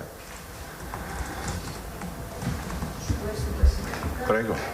È stato riattivato il gruppo che si è occupato della stesura delle linee guida, che voi sapete che il Veneto è il coordinatore di questo gruppo, proprio su mandato della conferenza delle regioni, per rivedere tutte le linee guida che sono state già varate in un'ottica di maggiore semplificazione. La parte tecnica si è già riunita giovedì, mi sembra, di questa settimana prossima faremo un altro incontro e quindi insomma si lavora proprio sulla revisione di tutte le famose linee guida che avevamo parlato insomma nella prima fase. In tutti i settori quindi? In tutti i settori. Okay. Sì, ma anche per la classificazione, cioè, si debbono abbandonare i 21 parametri, sono anacronistici davanti a un territorio che sta vaccinando. Okay. Terzo e ultimo tema, Presidente, il Recovery Fund appunto. Sì. Il Premier Draghi ieri ha parlato di questa macrostruttura che sarà articolata con 3 sottostrutture, ha parlato di un coordinamento, una valutazione e un controllo, non ha precisato dove sarà collocata, però ha puntualizzato che sarà una struttura centrale e non periferica. Siete d'accordo su questo? Ma guarda, io ti dico cosa ha detto, tanto non è un mistero, ma forse l'hanno anche scritto i giornali. Io alle legittime istanze del Sud ho portato le legittime istanze del Nord ieri alla riunione, l'ho proprio detto. Ho sostenuto e sostengo che il governo, se vuol fare veloce, ho parlato direttamente col Presidente del Consiglio, se il governo vuol fare veloce e mettere a terra questi investimenti deve utilizzare dei bracci operativi e non possono che essere le regioni. Io ho anche detto, guardi, io e lei possiamo programmare un ospedale, ma se lo programmiamo con le norme di oggi, né io né lei lo vediamo realizzato. Se invece pensiamo a semplificazione di questo ufficio complicazioni e affari semplici, è esattamente quello che gli ho detto, a pensare a elementi di commissariali per portare avanti le opere strategiche. E poi sostengo la politica del no al monopattino, cioè c'è ancora una parte del paese che ho l'impressione che pensi che il tema del Recovery Fund possa essere una grande opportunità di assistenzialista. Non esiste. Noi dobbiamo sicuramente pensare alla modernità di questo Paese, no? Ha ragione il Presidente Draghi quando parla del digital divide, quando parla dell'istruzione, di tutti questi temi, ma ci mancherebbe, sono la base. Ma dall'altro noi abbiamo una situazione contingente che è quella di rilanciare il PIL, perché nessuno ha il coraggio di dirlo, ma qua se con Recovery Fund non si rilancia il PIL andiamo a finire male, perché il PIL vuol dire occupazione, perché è inutile avere tutto bello e non avere più nessuno che ci possa vivere dentro. Quindi ho detto, guarda, le nostre imprese non vogliono, cioè si aspettano solo di poter volare, spiccare il volo, sburocratizzazione, e le risorse dobbiamo darle a chi con la leva del lavoro riesce a decuplicarle. Sono le nostre imprese. Se noi finanziamo le imprese che hanno voglia di fare, il recovery plan viene moltiplicato all'ennesima potenza. Questo è il vero rischio, Prego. Abbiamo Nico Russimoro, poi Marchiori, poi Guidoni, poi Moscati. Allora, buongiorno. Buongiorno. Io vorrei fare una domanda tecnica. Prego. Visto che adesso AstraZeneca viene destinato agli over 60, come il governo intende riorganizzare il piano e come l'ha declinato alle regioni? Nel senso che tutti gli over 60 adesso come vengono vaccinati? Perché Moderna non sappiamo più che fine abbia fatto. Pfizer ce la fa? Non vaccinate più gli anziani con Pfizer e li ho destinati ai giovani? Come funziona adesso? Come cambia la campagna? Noi procediamo per target di età scendendo. Sì. Nella discesa della vaccinazione il vaccino da utilizzare è AstraZeneca, salvo i casi in cui il medico prescrittore nell'anamnesi dice guarda, in questo caso perché ha avuto un pregresso di trombosi, perché proprio per sicurezza voglio essere ipersicuro, prescriva Pfizer o AstraZeneca in sede vaccinale. Ma quindi Astra viene usato anche sotto i 60 anni? No. Appunto, quindi sugli over 60 qual è l'indicazione? Pfizer? Sugli over. Sugli under, sugli under 60. Sugli under 60. E Pfizer è Moderna. Appunto, ma siccome è Moderna non sappiamo che fine Ma abbia noi fatto. sotto i 60 anni non ci arriviamo, prima abbiamo quasi 1,5 milioni di persone da fare. Perfetto, e questo l'abbiamo capito. Però nel momento in cui voi dovete non c'è il vaccino. Appunto. Allora c'è in ballo una trattativa del governo con Moderna per cercare di comprare 30 milioni di dosi in più di Moderna rispetto a quelle che sono state annunciate. Non arrivano neanche i 15.000 a settimana. Appunto, cosa vi ha detto il governo Niente, su questo? nulla. Non vi ha detto potenziamo gli arrivi di Pfizer eccetera? Noi non sappiamo niente. Al momento no. Al momento noi abbiamo un programma di 150.000 dosi a settimana fino al 30 aprile, poi 1.090.000 dosi a maggio distribuite sui 3/4 vaccini.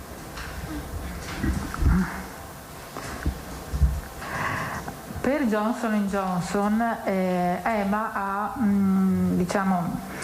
messo sulla graticola.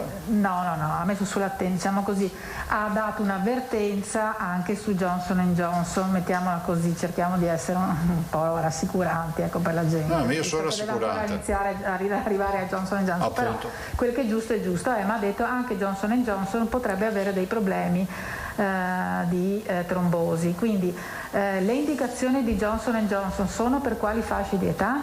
Non ci sono. Quindi, per cui la prossima settimana vi arriva Johnson & Johnson, ma voi non sapete a chi potete darli? Ma si esprimerà AIFA e arriverà come al solito una circolare, siamo in attesa, non c'è ancora. Ok, non ho ancora indicazioni. Ok.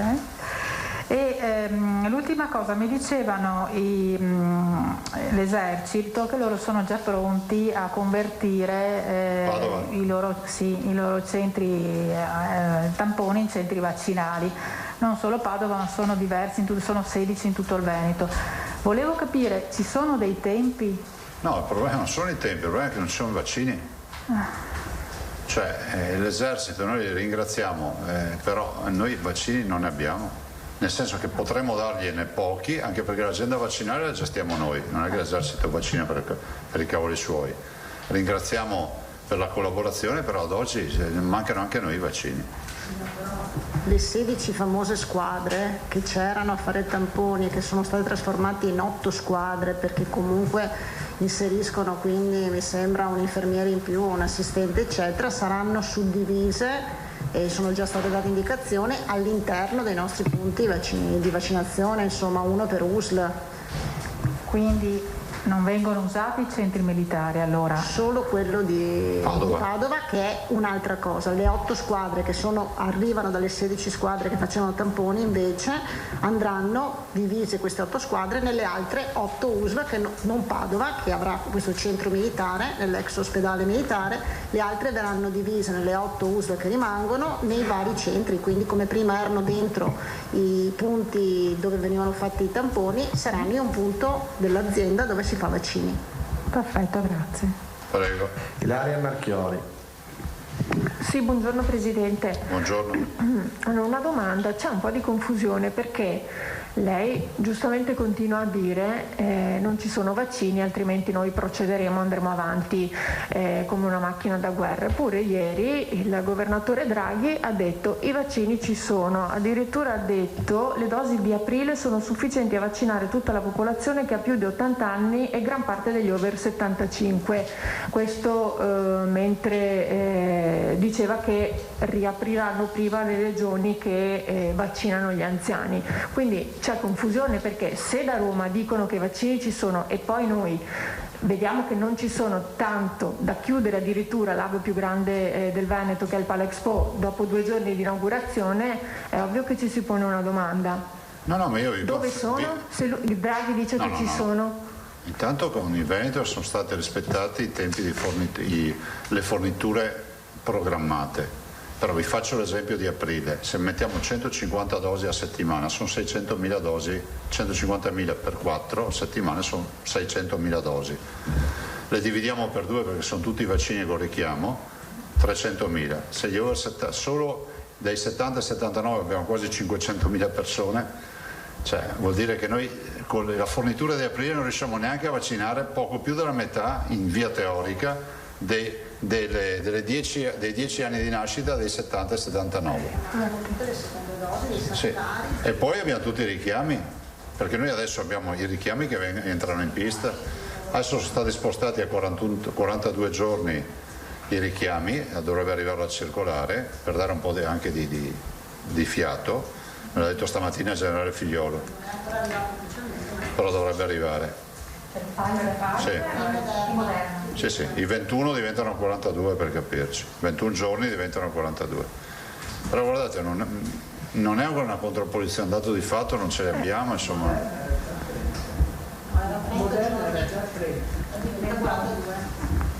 Sì.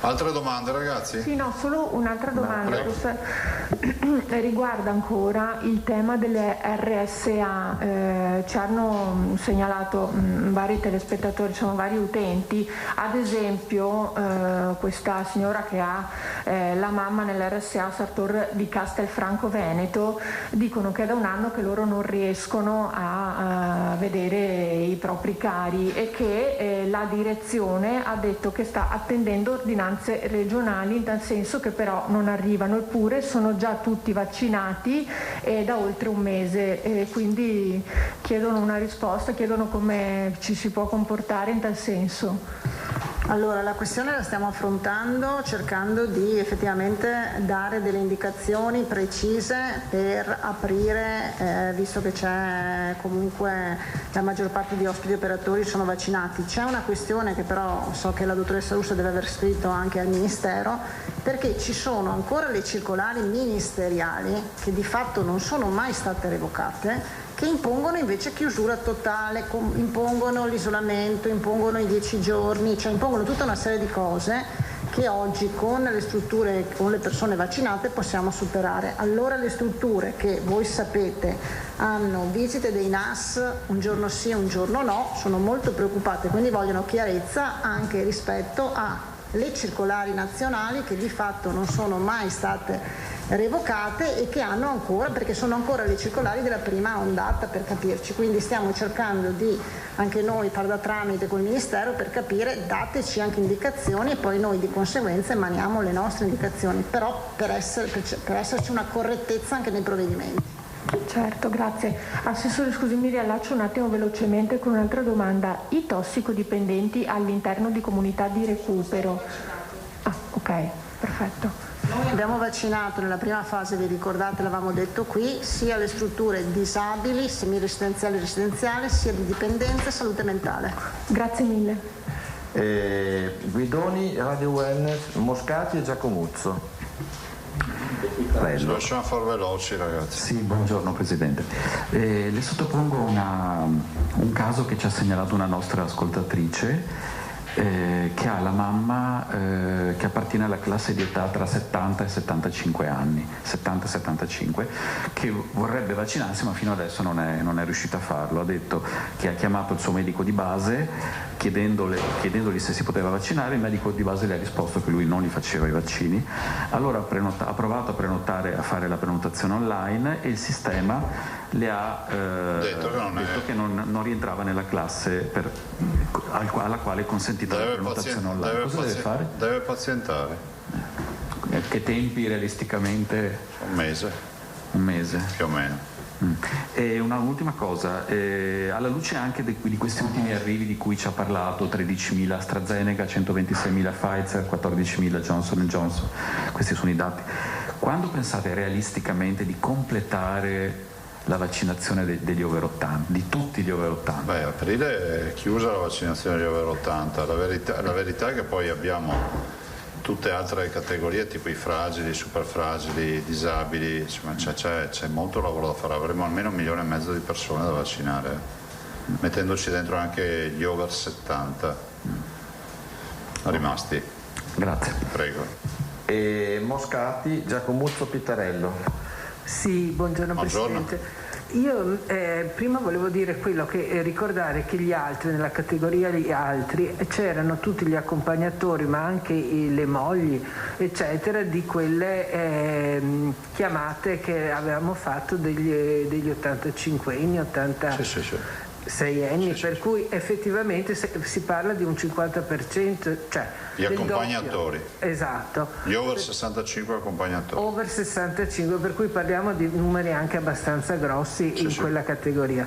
La domanda invece riguardava il portale, perché oltre a la signora era 70, rientrava nella categoria under 75, però invece io ho segnalati dei casi di novantenni, per cui dovrebbero essere assegnati lì, che invece non si riesce a fare. La domanda era, siccome queste persone sono anche molto anziane e hanno fatica, ovviamente non possono farlo loro, bisogna delegare qualcun altro eccetera eccetera, lei aveva detto il famoso anche centralino che sarebbe stato, perché comunque non si riesce neanche con il centralino. Allora la domanda era se c'era qualche novità riguardo a questo che ci aveva detto di quel nuovo centralino che sarebbe stato messo a disposizione. No, il centralino è attivato, sono state portate a 100 linee telefoniche e bisogna insistere lì, cioè ci vuole un attimo di pazienza con tutte queste robe. Guardate che sono milioni di chiamate, di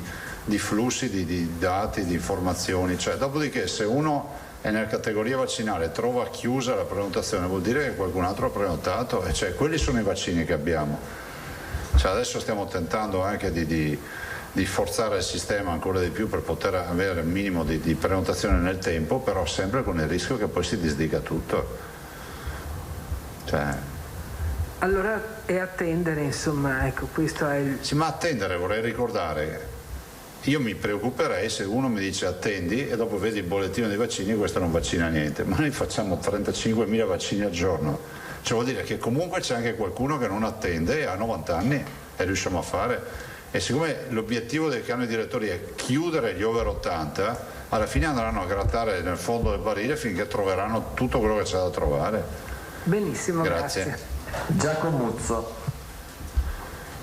Buongiorno. buongiorno. Volevo chiedere se la ordinanza, la circolare che arriva dal generale Figliuolo, oltre a questi due dispositivi, cioè riguardo agli sessantenni avanti tutta e l'allungamento del richiamo, potrebbe contenere qualcos'altro? Cioè se è già stato anticipato qualcos'altro? Non ci risulta. Non ci risulta. L'altra cosa, sabato e domenica allora si vaccina, nel senso che avete già mangiato tutto? Sì. Si continua a vaccinare, avete ancora vaccini? Ovviamente in alcuni posti a scartamento ridotto, perché cioè noi abbiamo il calcolo che a martedì se non arrivano vaccini è finita. Grazie. L'ultima cosa, non ho capito bene cosa succede agli insegnanti o alle forze dell'ordine che per vari motivi ancora non erano stati vaccinati. Adesso che c'è questo verranno chiamati con calma, perché prima abbiamo la priorità degli anziani. Grazie. Pittarello. Buongiorno. Buongiorno. In Francia, la Francia ha disposto che appunto gli under 55 che abbiano fatto la prima dose di vaccino con AstraZeneca possano fare la seconda inoculazione con un altro vaccino. È un'ipotesi che questa non è mai stata presa neanche... No, perché c'è una circolare del Ministero che dice che siccome chi ha fatto la prima dose, se non ha motivazioni per cui ha avuto reazioni avverse con la prima dose, a maggior ragione la seconda non gli fa niente.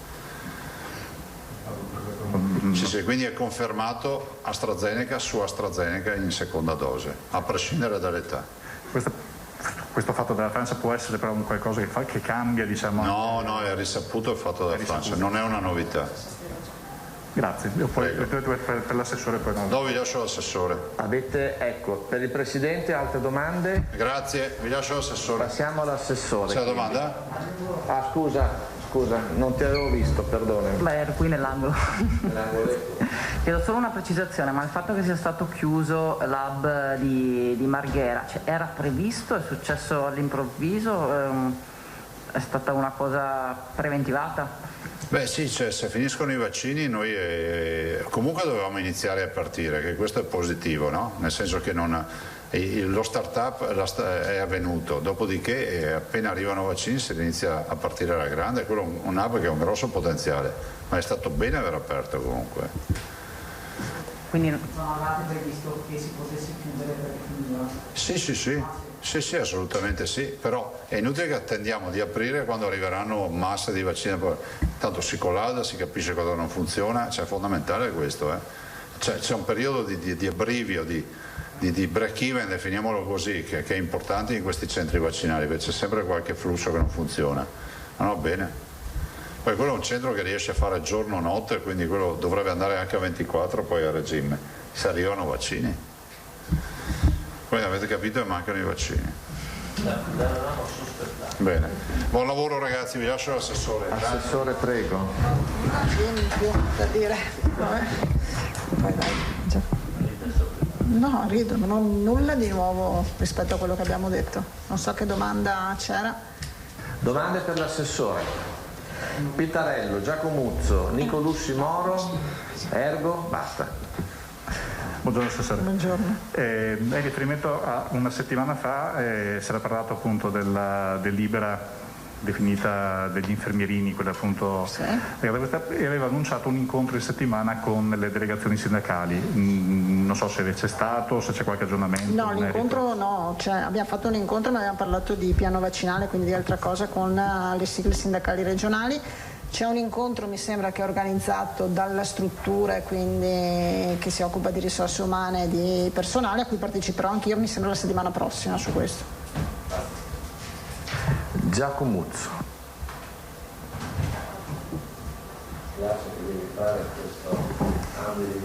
Niente paura, chiedo scusa. Allora, Presidente, Assessore, le volevo chiedere intanto... per quanto riguarda ho un caso specifico che le avevo già sottoposto qualche mese, ormai un mesetto fa sicuro, di una signora che è sposata ad un'italiana ma che rientra nell'AIRE, cioè in quell'ordine, in quel registro di non residenti. Ancora non risulta e quindi si ritrova senza medico di base a cui rivolgersi. Allora volevo chiederle se c'erano novità per queste persone, che non credo che sia un caso isolato peraltro, se ha novità su questo. eventualmente poi le risegnano? No, l'unica novità che ho, che mi diceva la Russo questa mattina, che ci dovrebbe arrivare un'indicazione di vaccinare quelli che sono all'estero per lavoro o studio, quindi vacciniamo i studenti o le persone che sono all'estero per lavoro o studio, quindi li vacciniamo noi, cioè non vengono vaccinati nei paesi dove sono, ma li vacciniamo noi. Però su quelli degli altri che appunto ci sono questi casi non ho novità. Proviamo a fare un quesito specifico perché non ci avevano... Perché rientra nell'età vaccinabile, ma non ci avevano risposto, proviamo a fare un altro quesito specifico, chiediamo eventualmente. La ringrazio. Avevamo sospeso poi il caso del vicentino che a inizio settimana aveva portato la mamma in fiera e che si è sentito, dice, respingere perché non aveva prenotato online e non con la lettera. È stato chiarito quel passaggio? No, sì, so che è stato chiarito ma allora io avevo un caso di un vicentino che aveva una prenotazione il 9, aveva tentato di entrare nel portale per la prenotazione, poi era stato respinto perché appunto si erano chiuse la prenotazione, però dalla prenotazione dopo 2 giorni, non so se era lo stesso caso oppure se questo è un altro, perché questo l'avevamo verificato e quindi dopo 2 giorni comunque c'era la prenotazione già che era arrivata con lettera. Il caso invece questo probabilmente ci sia stato un disguido, credo, non da imputare a nessuno, insomma, quindi certo che è spiacevole se uno si presenta e quindi là anche sul posto e poi non viene vaccinato, però non è che possiamo pensare di avere vaccini sempre a disposizione, cioè quella scorta per dire, perché poi eventualmente invece se non è prenotato che potrebbe rimanere senza, quindi penso che sia successo così.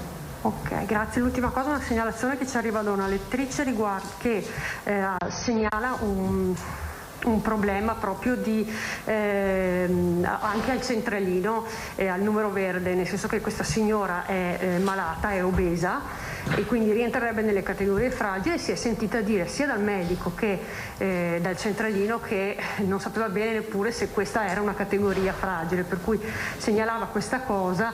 Allora, su tutte le categorie dei fragili, super fragili, insomma, chiamiamoli come vogliamo, sapete c'è un po' di difficoltà per noi avere tutti gli elenchi, tutti i dati. SERD ha fatto un lavoro di codici, però chiaramente non sempre combaciano.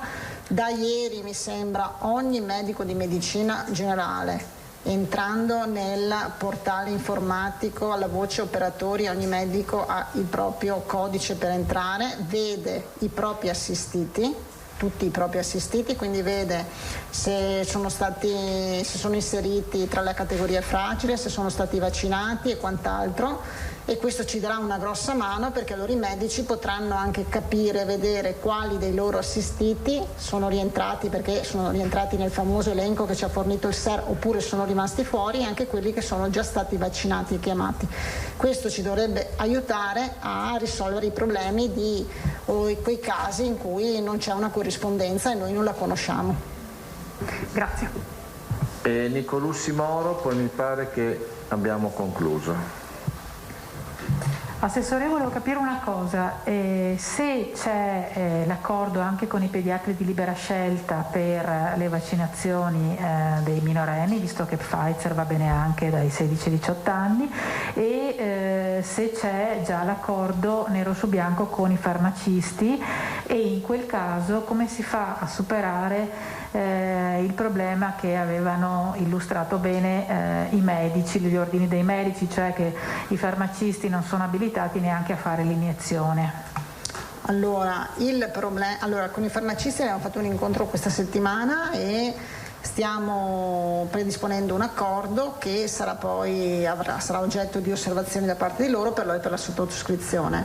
Non ci risultano che ci sono problemi rispetto la possibilità per loro di poter fare la vaccinazione, ma i vincoli che loro hanno sono quelli di aver seguito il corso dell'Istituto Superiore di Sanità e poi di fare una sorta di tutoraggio che dobbiamo fornire noi, e noi siamo disponibili, stanno predisponendo di fornire questa sorta di tutoraggio all'interno dei nostri centri vaccinali per accompagnarli prima di eseguire la vaccinazione, quindi prima di poi poter chiudere l'accordo e poi insomma predisporre. Per quanto riguarda invece i pediatri, si sono resi disponibili, mi sembra che la settimana prossima probabilmente li incontreremo. Una delle ipotesi con i pediatri è quella della vaccinazione dei genitori di tutti quei soggetti under 16 che però rientrano nelle categorie fragili, non possono essere vaccinati. Sapete che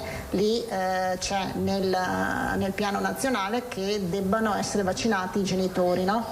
Tutti i bambini insomma con immunodeficienze, immunodepressi o comunque disabili sotto i 16 anni, e quindi con loro insomma parleremo e ci confronteremo, perché potrebbero loro, conoscendo appunto questi ragazzi, insomma perché sono loro assistiti, eventualmente fare la vaccinazione ai genitori. Però insomma ci incontreremo la settimana prossima, penso. Quindi al momento i pediatri si occupano solo di vaccinare i genitori degli under 16 fragili, non gli stessi under 16. Cioè è una possibilità che affronteremo con loro. Loro si sono resi disponibili a fare questo in un colloquio informale che c'è stato, non c'è ancora un confronto insomma per specificare bene, però c'è la loro disponibilità. Ecco, la formazione o il tutoraggio, come vogliamo chiamarlo, dei farmacisti è stata affidata a medici, a infermieri, a chi? No, verrà fatto all'interno dei centri vaccinali, dove si trovano all'interno dei centri vaccinali sia infermieri sia medici. La parte medica, la prevenzione sta predisponendo insomma anche questo. E per quanto tempo, Assessore, mi scusi? Non mi sembra che ci sia indicato un tempo specifico, però non vorrei insomma, perché so che c'è da fare questa attività, ma non mi pare che ci sia, non so, un tot di ore eccetera, però da comunque accompagnare il farmacista, il collaboratore farmacista. Una fornitura che ci arriva adesso di 14.000 insomma dosi di Johnson & Johnson, ma a maggio, quando arriverà insomma Johnson *& Johnson, se arriverà in quantità maggiori, insomma potrebbero essere, quindi abbiamo il tempo anche per fare tutta questa attività che è propedeutica poi per poter insomma firmare l'accordo, per avere l'accordo e poi partire con la vaccinazione. Anche i pediatri con Johnson & Johnson? Ma non abbiamo ancora né individuato né con quale vaccino né con altro, quindi dipende sempre insomma da vaccini permettendo e da tutto il resto. Grazie. Sono Filippo Tosà, assessore. Francamente io mi sono stupito di una circostanza, cioè che di fronte alla comunicazione caotica e francamente inaccettabile che c'è stata da parte delle istituzioni di governo e della comunità scientifica sull'impiego di AstraZeneca, non ci sia stata una protesta formale da parte degli amministratori che poi hanno l'onere di utilizzarlo. Mi spiego: in 6 mesi ci hanno detto che AstraZeneca era prescritto soprattutto per i giovani, poi che andava bene per tutti, adesso che è consigliato, raccomandato per gli over 60. Mi chiedo anche come si possa pianificare qualcosa in queste condizioni. Mi sarei aspettato che vi foste fatti sentire in maniera... Ma allora le discussioni ci sono state, io ricordo anche grandi discussioni anche in Commissione Salute, un po' insomma su effettivamente i vari passaggi che ci sono stati. Dopodiché ci sono comunque degli organismi scientifici deputati a dare indicazioni e noi chiaramente ascoltiamo e seguiamo poi le indicazioni che ci vengono date. È chiaro che un po' di confusione sicuramente è stata fatta e ha creato dei problemi.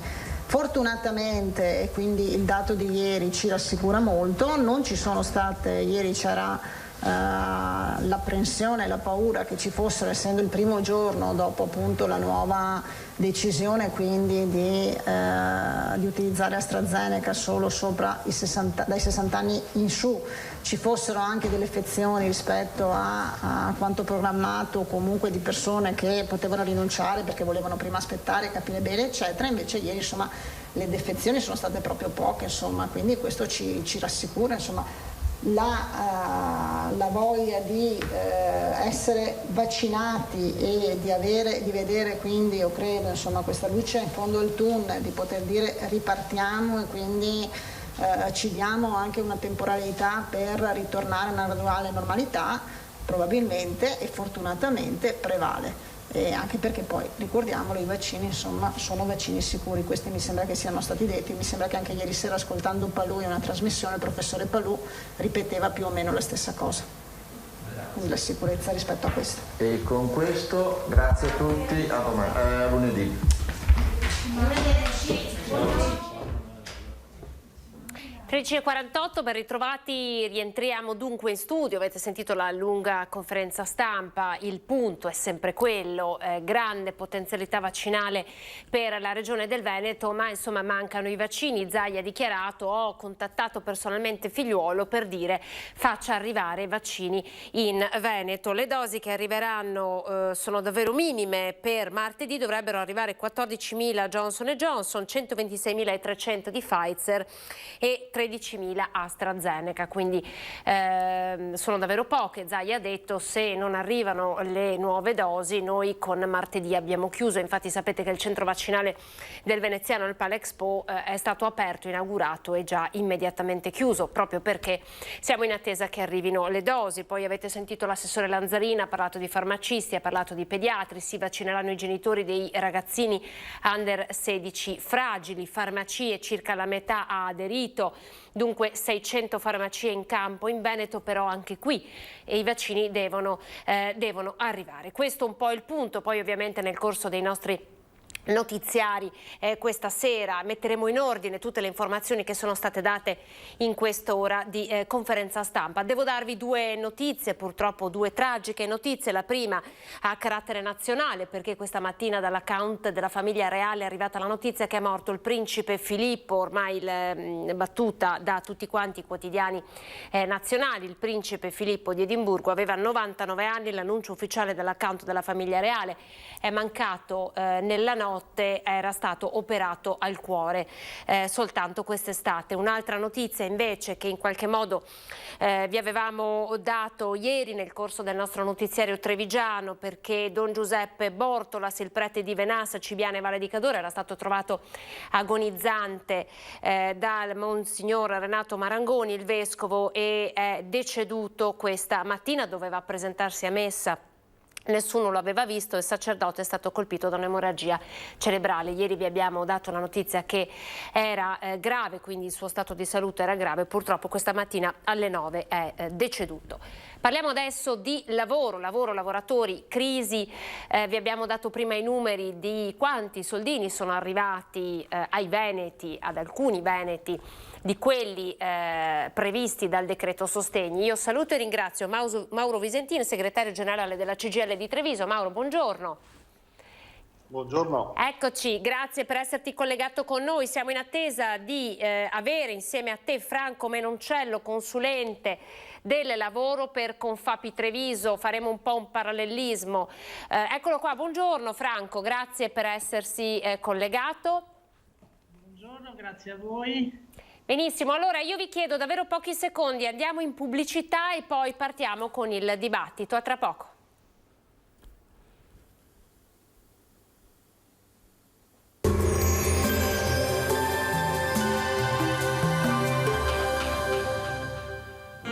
Dolomites, serramenti in PVC di alta qualità fatti per durare nel tempo, a Longarone, Poincico di Zoppola e San Donà di Piave.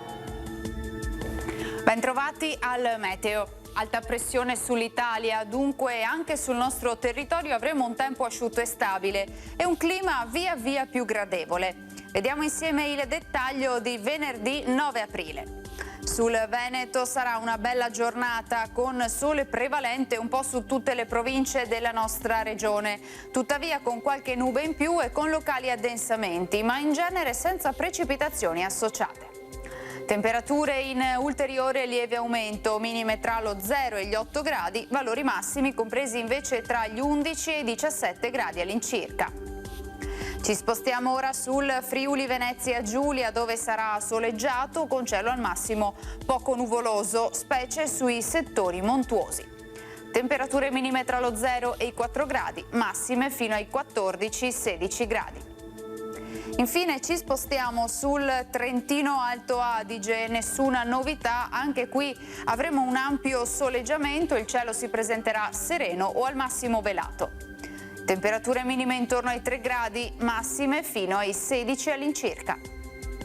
Dal meteo per ora è tutto, vi auguro come sempre un buon proseguimento con Antenna 3.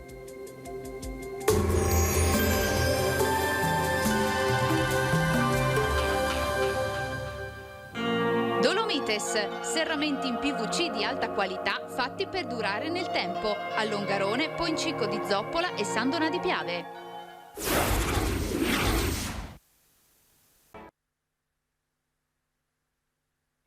Ben ritrovati, parliamo di lavoro ancora. Saluto e ringrazio i nostri ospiti, il segretario generale della CGIL di Treviso, Mauro Visentin, il consulente del lavoro per Confapi Treviso, Franco Menoncello. Buongiorno, grazie ancora per essersi collegati con noi. Allora, parliamo di lavoro e prima di cominciare vi faccio vedere questo servizio realizzato dalla redazione di Padova su quello che è accaduto ieri, nuova manifestazione di protesta, questa volta davanti al Tribunale di Padova, dove tante partite IVA hanno detto: se non si riapre porteremo qui dentro i nostri libri contabili per dichiarare fallimento. Lo guardiamo insieme e poi lo commentiamo. Sarebbero 300, secondo l'Ascom, le attività commerciali che a breve entreranno in tribunale con i libri contabili per decretare il loro fallimento. Una cinquantina di commercianti di tutta la provincia hanno manifestato davanti al Palazzo di Giustizia di Via Tommaseo in rappresentanza di 80 tipologie di negozi, tutte in sofferenza, tutte che tenacemente non vogliono fallire. Le gioiellerie di città sicuramente hanno perso tra un 30 e un 50%. Noi nella zona turistica ad Abano Terme siamo anche oltre il 50% di perdita. I commercianti chiedono regole uguali per tutti per lavorare e accogliere i clienti in sicurezza. Poi però succede che nello stesso settore, come quello degli ambulanti, c'è chi da martedì ha ripreso a lavorare e chi è fermo dal febbraio 2020. I fieristi sono chiusi da marzo dell'anno scorso e non c'è nessuna intenzione di riaprirli. Fieristi, sono quelli che fanno sagre, quelli che fanno assolutamente quelle di paese, feste di paese, queste cose qua. Questi non hanno la possibilità di aprire e non ne hanno neanche la prospettiva di quando aprire. I costi sono rimasti gli stessi, i ricavi sono crollati. In 14 mesi, dicono, si sono dimenticati di noi. Non ci si sposa più perché non abbiamo certezza, non abbiamo i tempi, quali sono? Noi dovremo convivere con questo virus, quindi cosa vuol dire? Dobbiamo trovare un protocollo per farli questi matrimoni, andiamo avanti ancora 2 o 3 anni? La gente ha voglia di sposarsi, glielo posso garantire, perché anche ieri ho avuto il negozio pieno, perché vogliono, però non sanno, ma aprono a giugno, aprono a luglio. Il problema è un altro, se abbiamo trovato un protocollo per le crociere, perché non lo troviamo anche per i matrimoni? In sicurezza? I commercianti in provincia di Padova sono 3.500, ma ben 20.000 sono i loro dipendenti e collaboratori. Io sfido qualsiasi persona a lavorare e vivere in questa incertezza. Vogliamo certezze adesso, altrimenti per noi veramente le porte di questo palazzo dovremmo passarle. 1.400 sono i bar, altrettanti i ristoranti e 200 circa le birrerie, i locali da ballo. Solo nella giornata di Pasqua non hanno lavorato 14.000 persone, che invece in anno normale avrebbero lavorato, nel 2019 avrebbero lavorato. Allora, questo è solo uno dei tanti gridi di protesta, delle tante richieste di aiuto che stiamo ascoltando, che vi stiamo raccontando ormai da un anno. Partiamo da Mauro Visentin, CGIL. Allora, Draghi ieri ha parlato anche di sblocco dei licenziamenti. Che cosa, anche alla luce della situazione attuale che voi state vedendo in provincia di Treviso, che cosa vi augurate il governo decida? Intanto ci auguriamo che si decida presto di arrivare alla fine della situazione di emergenza, e questo lo si fa attraverso la vaccinazione della cittadinanza e lo si fa attraverso la sconfitta del virus, perlomeno la sconfitta dell'aggressività che ancora oggi il virus ha tra i cittadini, tra la popolazione. Questa è la prima cosa da fare. Seconda cosa, ovviamente, è riprendere, ma riprendere anche qua in sicurezza, nel senso che ci sono tutta una serie purtroppo di attività che non sono ferme solo in Italia, sono ferme anche nel resto del mondo, dove si è appunto riconosciuto la pericolosità del virus, perché ad esempio il Brasile, dove il governo ha deciso che il virus non è pericoloso, muoiono 4.000 persone al giorno. Ecco, io credo che rispetto a questa situazione noi dobbiamo avere i nervi fermi e soprattutto provare a trovare delle soluzioni e delle risorse per quelle realtà che purtroppo non stanno lavorando e che hanno la necessità di traguardare il momento della ripresa, però dico la ripresa in sicurezza. E Draghi ha proposto un fondo, ma anche del personale per gestire le crisi, perché anche nel suo discorso di insediamento aveva chiaramente detto: ci sono imprese che vanno aiutate, imprese che invece vanno aiutate a fallire sostanzialmente, no? Perché il mercato del lavoro sta cambiando. Voi come vi ponete di fronte a questo? Rispetto a questo noi siamo per valutare qualsiasi tipo di situazione e di accompagnarla verso la soluzione migliore. Dopodiché è ovvio ce ne sono molte a Treviso, mi perdoni Mauro, ce ne sono di situazioni così a Treviso che voi avete insomma focalizzato come sindacato? Agonie lente. Treviso è, come il resto del paese, è in una situazione di luci ed ombre. Ci sono realtà che stavano male ancora prima della pandemia e ci sono e senz'altro staranno male anche dopo la ripresa, nel senso che ci sono realtà che non hanno magari avuto la possibilità di evolvere la loro produzione, la loro situazione economica, e pertanto ovviamente saranno destinate purtroppo alla chiusura e magari anche al fallimento. È chiaro che ci sono tante altre realtà che non hanno questa condizione. Ancora ieri leggevamo nelle nostre cronache locali che ci sono situazioni di difficoltà perché mancano gli approvvigionamenti. Cosa vuol dire? Manca la materia prima perché magari è in ritardo, perché anche in altri posti del mondo dove arriva la materia prima sono fermi o hanno rallentato, e chiaramente non si riesce ad andare avanti. Quella è una crisi diversa tra chi non ha mercato. Questi hanno il portafoglio ordini pieno e non possono produrre, ma è un'altra realtà, per cui ci sono luci e ombre. È ovvio che in tutte queste situazioni noi pensiamo, a proposito dei licenziamenti, che il licenziamento sia l'ultima spiaggia, nel senso che non si risolve il problema del paese iniziando a licenziare, ma magari iniziando a lavorare. Questo sì. O iniziando a vaccinare. Franco Menoncello, state chiudendo i protocolli per le vaccinazioni all'interno di imprese. Lei rappresenta, insomma, parla anche a nome delle piccole e medie imprese, quindi quelle che non hanno il medico al loro interno per fare le vaccinazioni. A che punto siamo?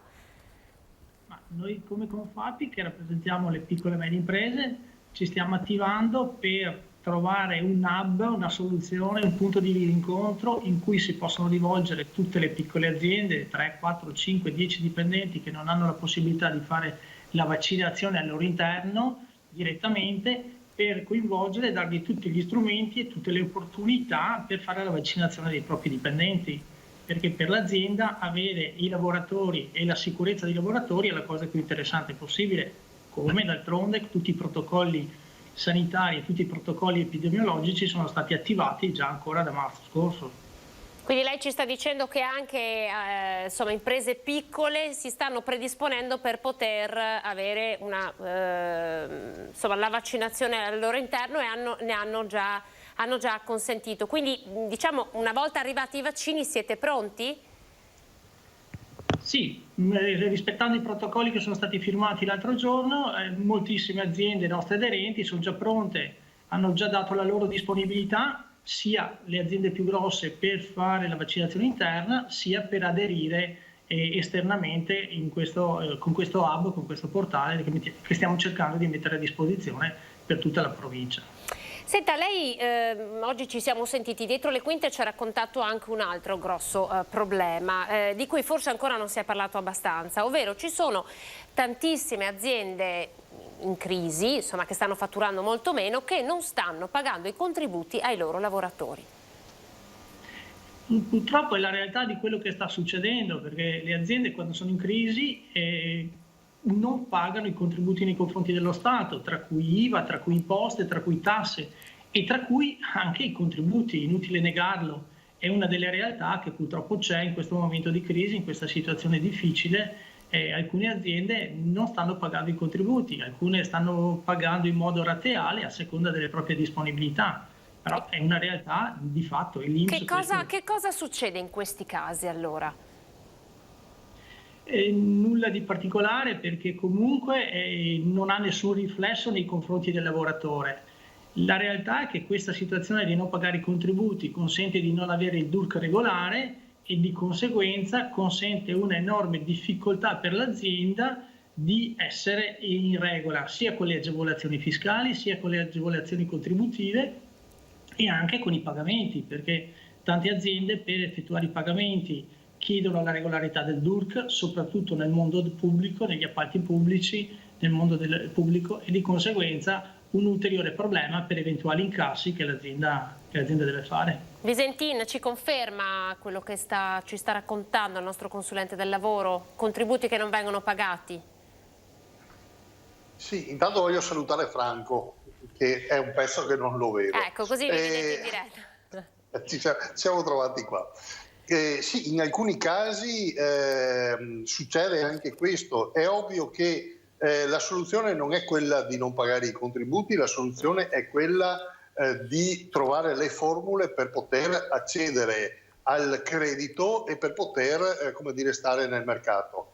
Perché anche qua, se io devo, e il problema degli appalti è uno dei problemi molto, molto pericolosi anche nel nostro territorio, perché è chiaro che se io devo prendere i lavori al massimo ribasso con, come dire, i costi, o meglio le retribuzioni, quanto prendo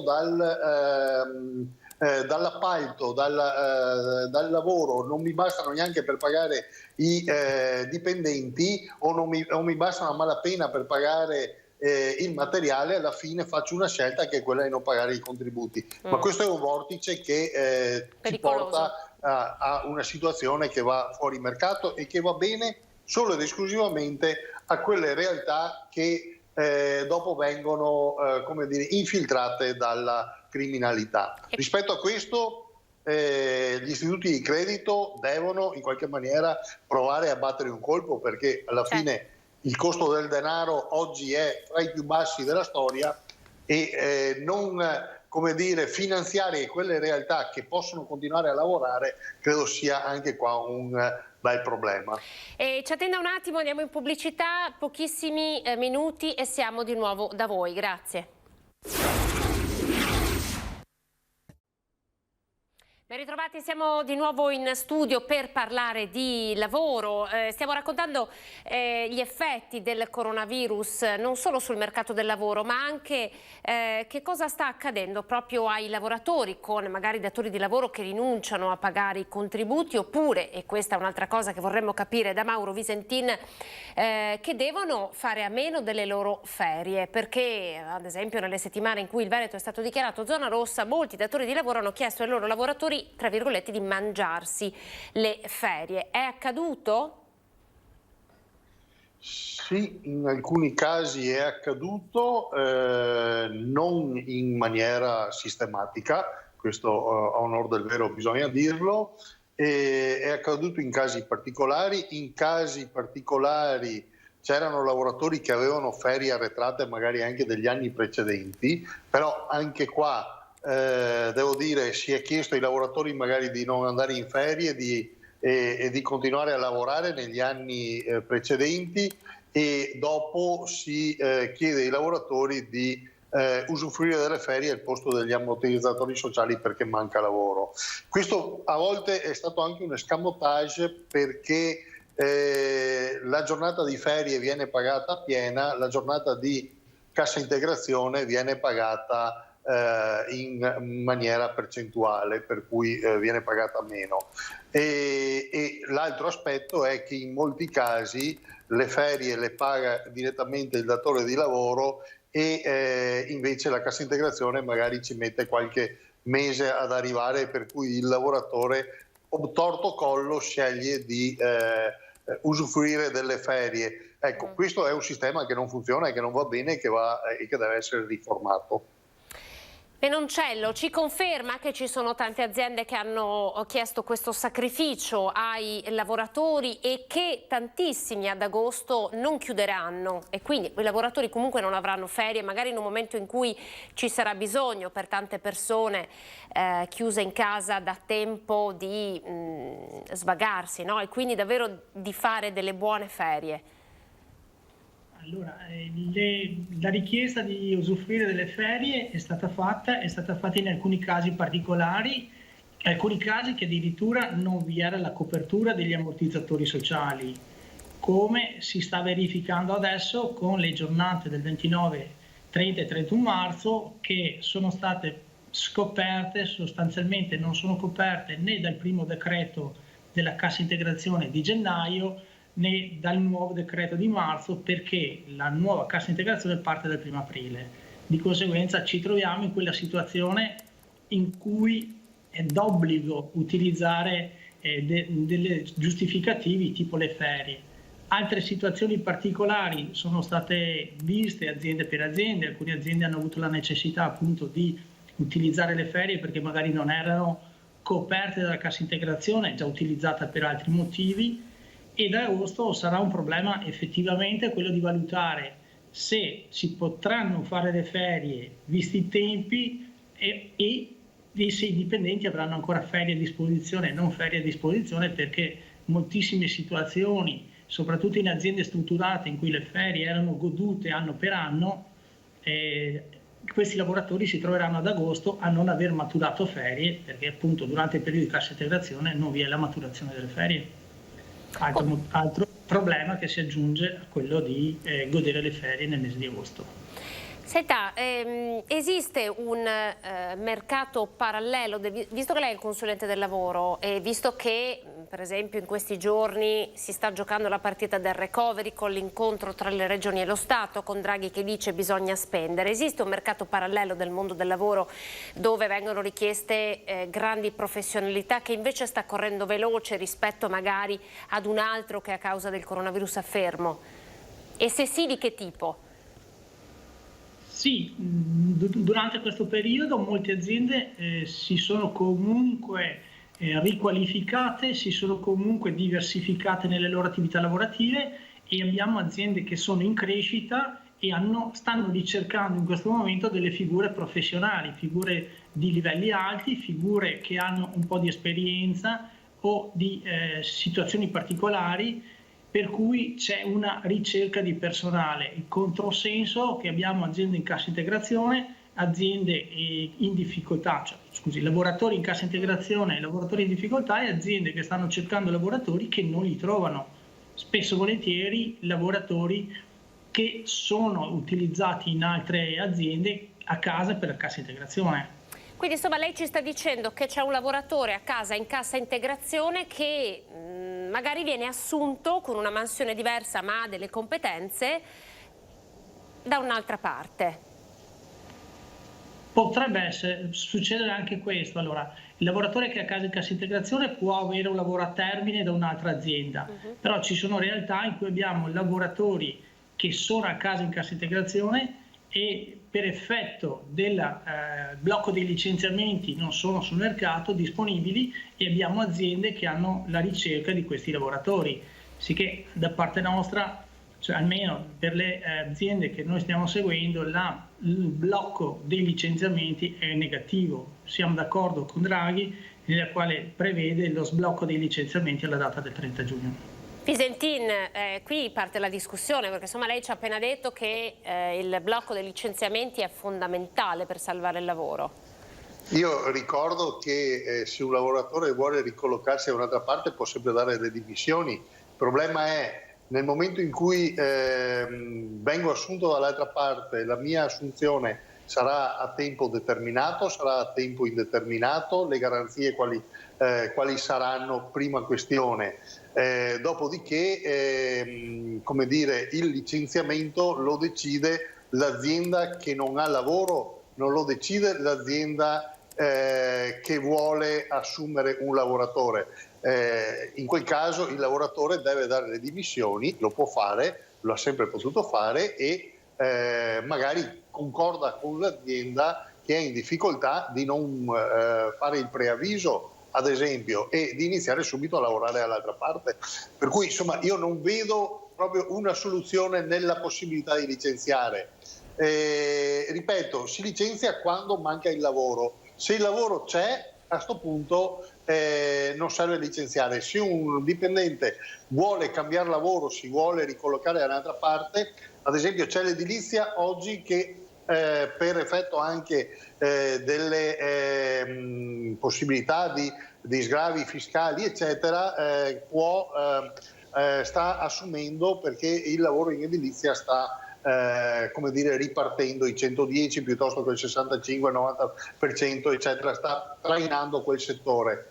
E se ci sono dei lavoratori che dal commercio vogliono andare a lavorare nell'edilizia, posto che devono avere anche delle competenze, e qua ci deve essere anche un percorso di formazione che come dire, la politica, il mondo del lavoro deve mettere in piedi, nel momento in cui dà le dimissioni da una parte e va a lavorare dall'altra, ma ci deve essere la certezza che dopo il lavoro rimango in quel posto di lavoro, se no perché uno si dovrebbe licenziare? No, dobbiamo dare pubblicità. Allora, nuovamente pubblicità, poi Menoncello le chiedo di rispondere e anche di fare una riflessione su che tipologia di contratti di lavoro si stanno stipulando in questa fase. Quindi pubblicità e poi nuovamente qui in studio.